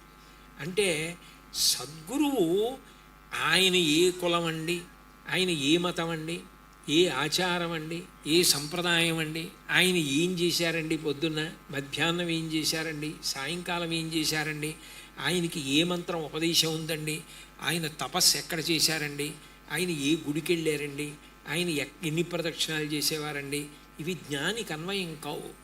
జ్ఞాని వీటన్నింటినీ దాటిపోయి కేవలము శరీరమునందున్నప్పటికీ ప్రారంధమైపోయే వరకు శరీరమును డొల్లల అంటే కురిడి చూడండి, కొబ్బరికాయ నుంచి విడిపోయి వేరుగా ఉన్నట్టుగా తాను ఆత్మస్థితి యందు నిలబడి ఉంటాడు. అలా నిలబడి ఉండేటటువంటి వారెవరో ఆయన జ్ఞాని అయినటువంటి గురువు. అటువంటి జ్ఞాని అయిన గురువుకి ఇక ఆచారము అన్న మాటని అన్వయం చేయడం సాధ్యం కాదు. ఒక్కొక్కరు ఆ స్థాయికి వెళ్ళిపోతారు. శంకరాచార్యులు వారు వెళ్ళలేదా అంటే వెళ్ళిపోయారు. వెళ్ళిపోయినా లోకం కోసం, లోకానికి మర్యాద నేర్పడం కోసం ఆచారం పాటిస్తారు. అది వాళ్ళ కోసం కాదు. అలా పాటించి చూపిస్తే ఆచార్యులు అంటారు. పాటించి చూపించకపోయినా స్థితిలో ఉన్నవారిని గురువులు అంటారు. అది సూక్ష్మ భేదం. ఇద్దరిని కలిపి సాధారణంగా గురువాక్యం చేతనే నిర్ణయిస్తారు. గురువుగారు అంటారు. అంటే గురువుగారని పిలిచినంత మాత్రం చేత ఆయన ఆచారమును విడిచిపెట్టారని నిర్ణయం చేయకూడదు. ఆయన గురువు అని పిలవబడ్డాడు అంటే ఆచారమును పాటించినవాడు కావచ్చు, జ్ఞానమును పొందినవాడు కావచ్చు. గురువాక్యమును పట్టుకున్నావా లేదా? గురువాక్యమును పట్టుకోవడం చాలా చాలా ప్రధానం. అన్నిటికన్నా ఒక్క మాట గురువుగారు చెప్పింది నీకు బాగా జీర్ణమైతే, ఒక్క మాట గురువుగారు చెప్పింది నువ్వు పట్టుకుని అనుష్ఠానంలోకి తెచ్చుకోగలిగితే అదొక్కటి చాలు తరింపజేస్తుంది. అటువంటి గురువులు సంతోషించాలంటే మనం చెయ్యవలసిందేది? ఏ గురువైనా ధర్మమునకు ఇరుసైనటువంటి గోవు యొక్క సేవ గురించి ప్రతిపాదిస్తున్నారు కాబట్టి అటువంటి గోసేవ మనందరం చేసిన నాడు అది శంకరాచార్యుల వారిని మీరు పిలవండి, మహాస్వామి వారిని మీరు పిలవండి, చంద్రశేఖరేంద్ర సరస్వతి స్వామి వారనండి, చంద్రశేఖర భారతీ స్వామి అనండి, రామకృష్ణ పరమహంస అనండి, వివేకానందుడనండి, సాయిబాబా గారనండి, వాళ్ళందరూ సంతోషిస్తారు. గురువు సంతోషించడానికి గురువు చేత ప్రతిపాదింపబడినటువంటి పని యందు సత్యబుద్ధితో చేయుటయే. కాబట్టి ఈ ప్రాంగణం యొక్క విలువ కొన్ని కోట్ల రెట్లు ఎందుకు పెరుగుతుంది అంటే ఇక్కడకొచ్చి చేసినటువంటి గోసేవ వలన ఏకకాలమనందు సకల దేవతా స్వరూపిణి అయిన గోవు, సకల దేవతా స్వరూపిణి అయిన గురువు ఇద్దరూ సంతోషిస్తారు. గురువు కూడా అంతే. నేను చెప్పట్లేదు. గురుర్ బ్రహ్మ, గురుర్ విష్ణు, గురుర్దేవో మహేశ్వర, గురు సాక్షాత్ పరం బ్రహ్మ తస్మై శ్రీ గురవే నమః. అందరూ చెప్తున్న శ్లోకమేగా. గురువే బ్రహ్మ, గురువే విష్ణువు, గురువే శివుడు, గురువే పరబ్రహ్మము. పరబ్రహ్మమంటే సకల దేవతా స్వరూపం. అదే అనేక రూపాలుగా ప్రకాశిస్తోంది.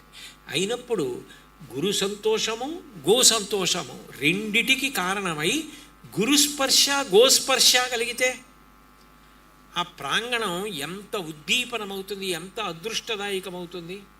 కాబట్టి అంత గొప్ప ప్రాంగణం, ఇంత విశాలమైనటువంటి ప్రాంగణాన్ని ఏర్పాటు చేశారు.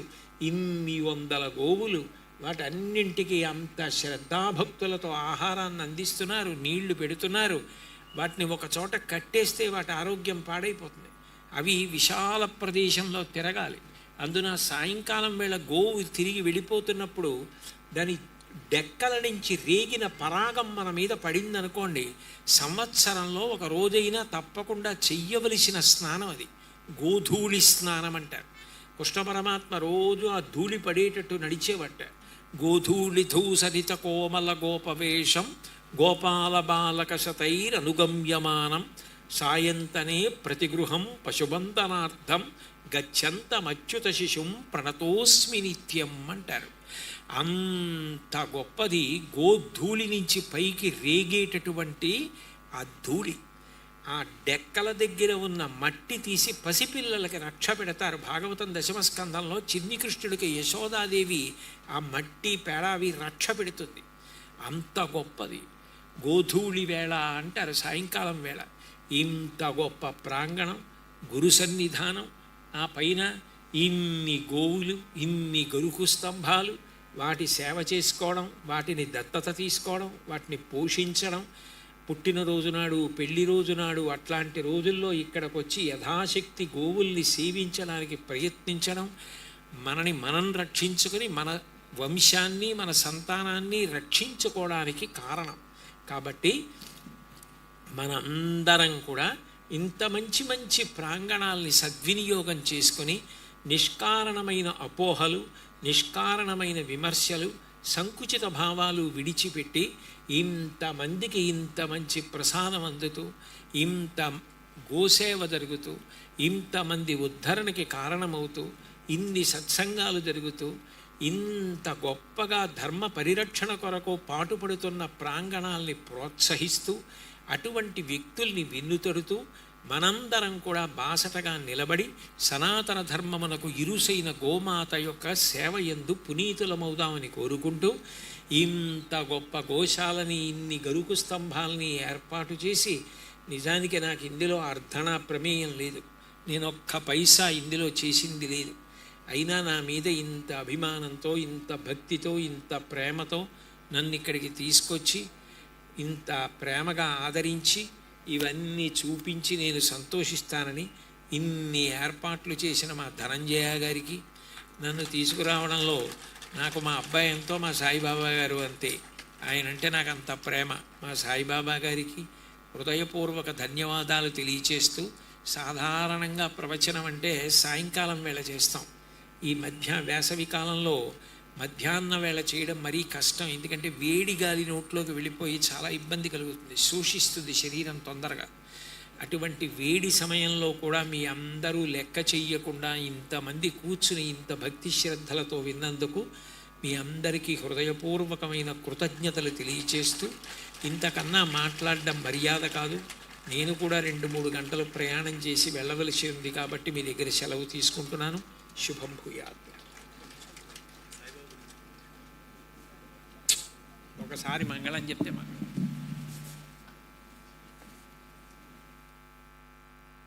హరి ఓం.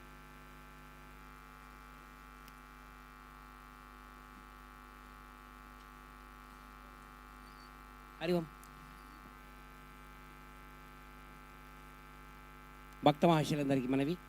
కుంభావ సరస్వతి సాక్షాత్ శారదా స్వరూపులు, అపర మేధావి, ప్రవచన చక్రవర్తి సార్వభౌములు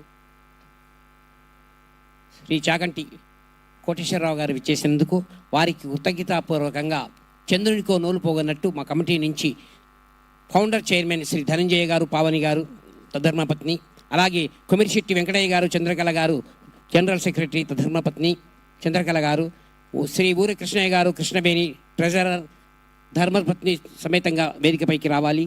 శ్రీ కుంభం పుల్లారెడ్డి గారు ఇన్ని వందల గోవుల ఆశ్రమానికి ప్రధానమైనటువంటి బాధ్యత వహిస్తున్నటువంటి మా మామగారు శ్రీ పుల్లారెడ్డి గారు, ధర్మపత్ని సుకన్య గారు, అలాగే తడకమల శ్రీనివాస్ గారు 24 గంటలు ఉంటే సరిపోవు, 28 గంటల సేవ చేసేటువంటి మా ఆల్ టైమ్ సేవకుడు అయినటువంటి శ్రీ తడకమల శ్రీనివాస్ గారు, ధర్మపత్ని శ్రీలత గారు, ఈ 5 కూడా దంపత్యుక్తంగా. దయచేసి ఎవరు కూడా కదలొద్దండి, అనేక కార్యక్రమాలు ఉన్నాయి, దయచేసి మీరు ఏమాత్రం కదలకూడదు.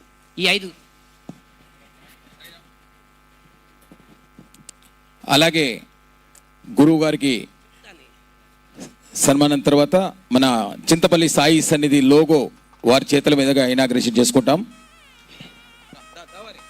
ఓం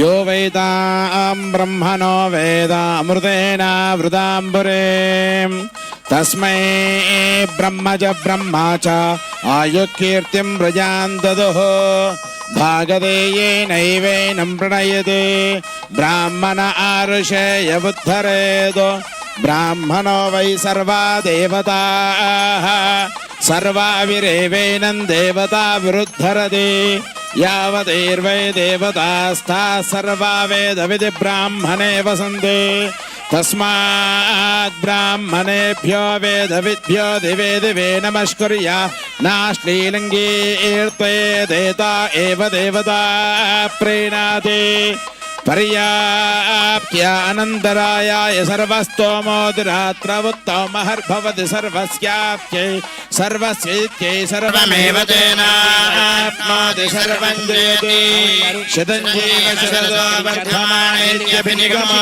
భవతి శతమితి శతం దీర్ఘమాయు వర్ధయేన వర్ధయంతి శతమేన శతాత్మానం భవతి శతమనంతం భవతి శతమైశ్వర్యం భవతి శతమితి శతం దీర్ఘమాయుః ఆయుర్దాగ్నే హవిషోజుషానా ఘృతప్రదేకో ఘృతయో నిరేదే ఘృతం వేత్వా మధుజారు రేపుతో కిట్టి సమర్పించారు. పశ్యతి పౌత్రం ప్రప్రదయా చింతపల్లి సాయి సన్నిధి సంబంధించిన శ్రీ సాయి సన్నిధి అంటే శ్రీ అంటే లక్ష్మి, సాయి సన్నిధి గోమాత సాయి సన్నిధి సంబంధించిన యూట్యూబ్ ఛానల్ లోగోను గురుగారు ఓపెన్ చేస్తున్నారు. ఒకసారి అందరూ కూడా కరతాళధ్వనులు. ఓం ధ్రువంతే రాజా వరుణో ధ్రువం దేవో బృహస్పతిః ధ్రువంత ఇంద్రశ్చాగ్నిశ్చ రాష్ట్రం ధారయతాం ధ్రువం ధ్రువం ధ్రువేణ హవిషా తస్మై దేవాదుబ్రువన్నో అయం చ బ్రహ్మణస్పతిః శతమానం భవతి శతాయు పురుష శతేంద్రియ ఆయుష్. ఈ ఘంటసాల పవన్ కుమారాచార్యుల యొక్క బృందము మొట్టమొదటి చందన చర్చిత అనే గేయంతో వారు వెంటనే స్టార్ట్ కావాలండి. చందన చర్చిత 2-3 పాటలు ఉంటాయి. ఆ తర్వాత ఇక్కడి నుంచి ఎవరు కదిలినా ఒక మాట అర్థం చేసుకోండి, నేను నిజం చెప్తున్నానండి. మీరు అక్కడికి వెళ్ళినా లైన్ సిద్ధంగా లేరు అన్నాలు పెట్టారు ఇప్పుడే. ఎందుకంటే 1 గంట కాలేదు కదా, 12:30. ఇప్పుడు 12:30 మాత్రమే. అయ్యా చెప్తున్నా కదా, అదే చెప్తున్నానయ్యా. 12:30 ఇప్పుడు మాత్రమే. అమ్మ చందన చర్చిత please plan please. Shri Ghantasala Pavan Kumaracharyulu గారు తమ శిష్య బృందం చేత చక్కని నాట్యం ఉంటుంది. 2 నాట్యాలు, ఒక 2 పాటలు మాత్రమే ఉంటాయి. ఆ తదుపరి వారికి బ్రహ్మశ్రీ చాగంటి కోటేశ్వర ఆచార్యుల వారికి మా కమిటీ తరఫున వారికి కృతజ్ఞతాభివందనలు తెలియజేస్తున్నాం. వెంటనే ప్లీజ్ ఇది కాగానే ఒకటి మ్యూజిక్ రెడీగా ఉండాలండి.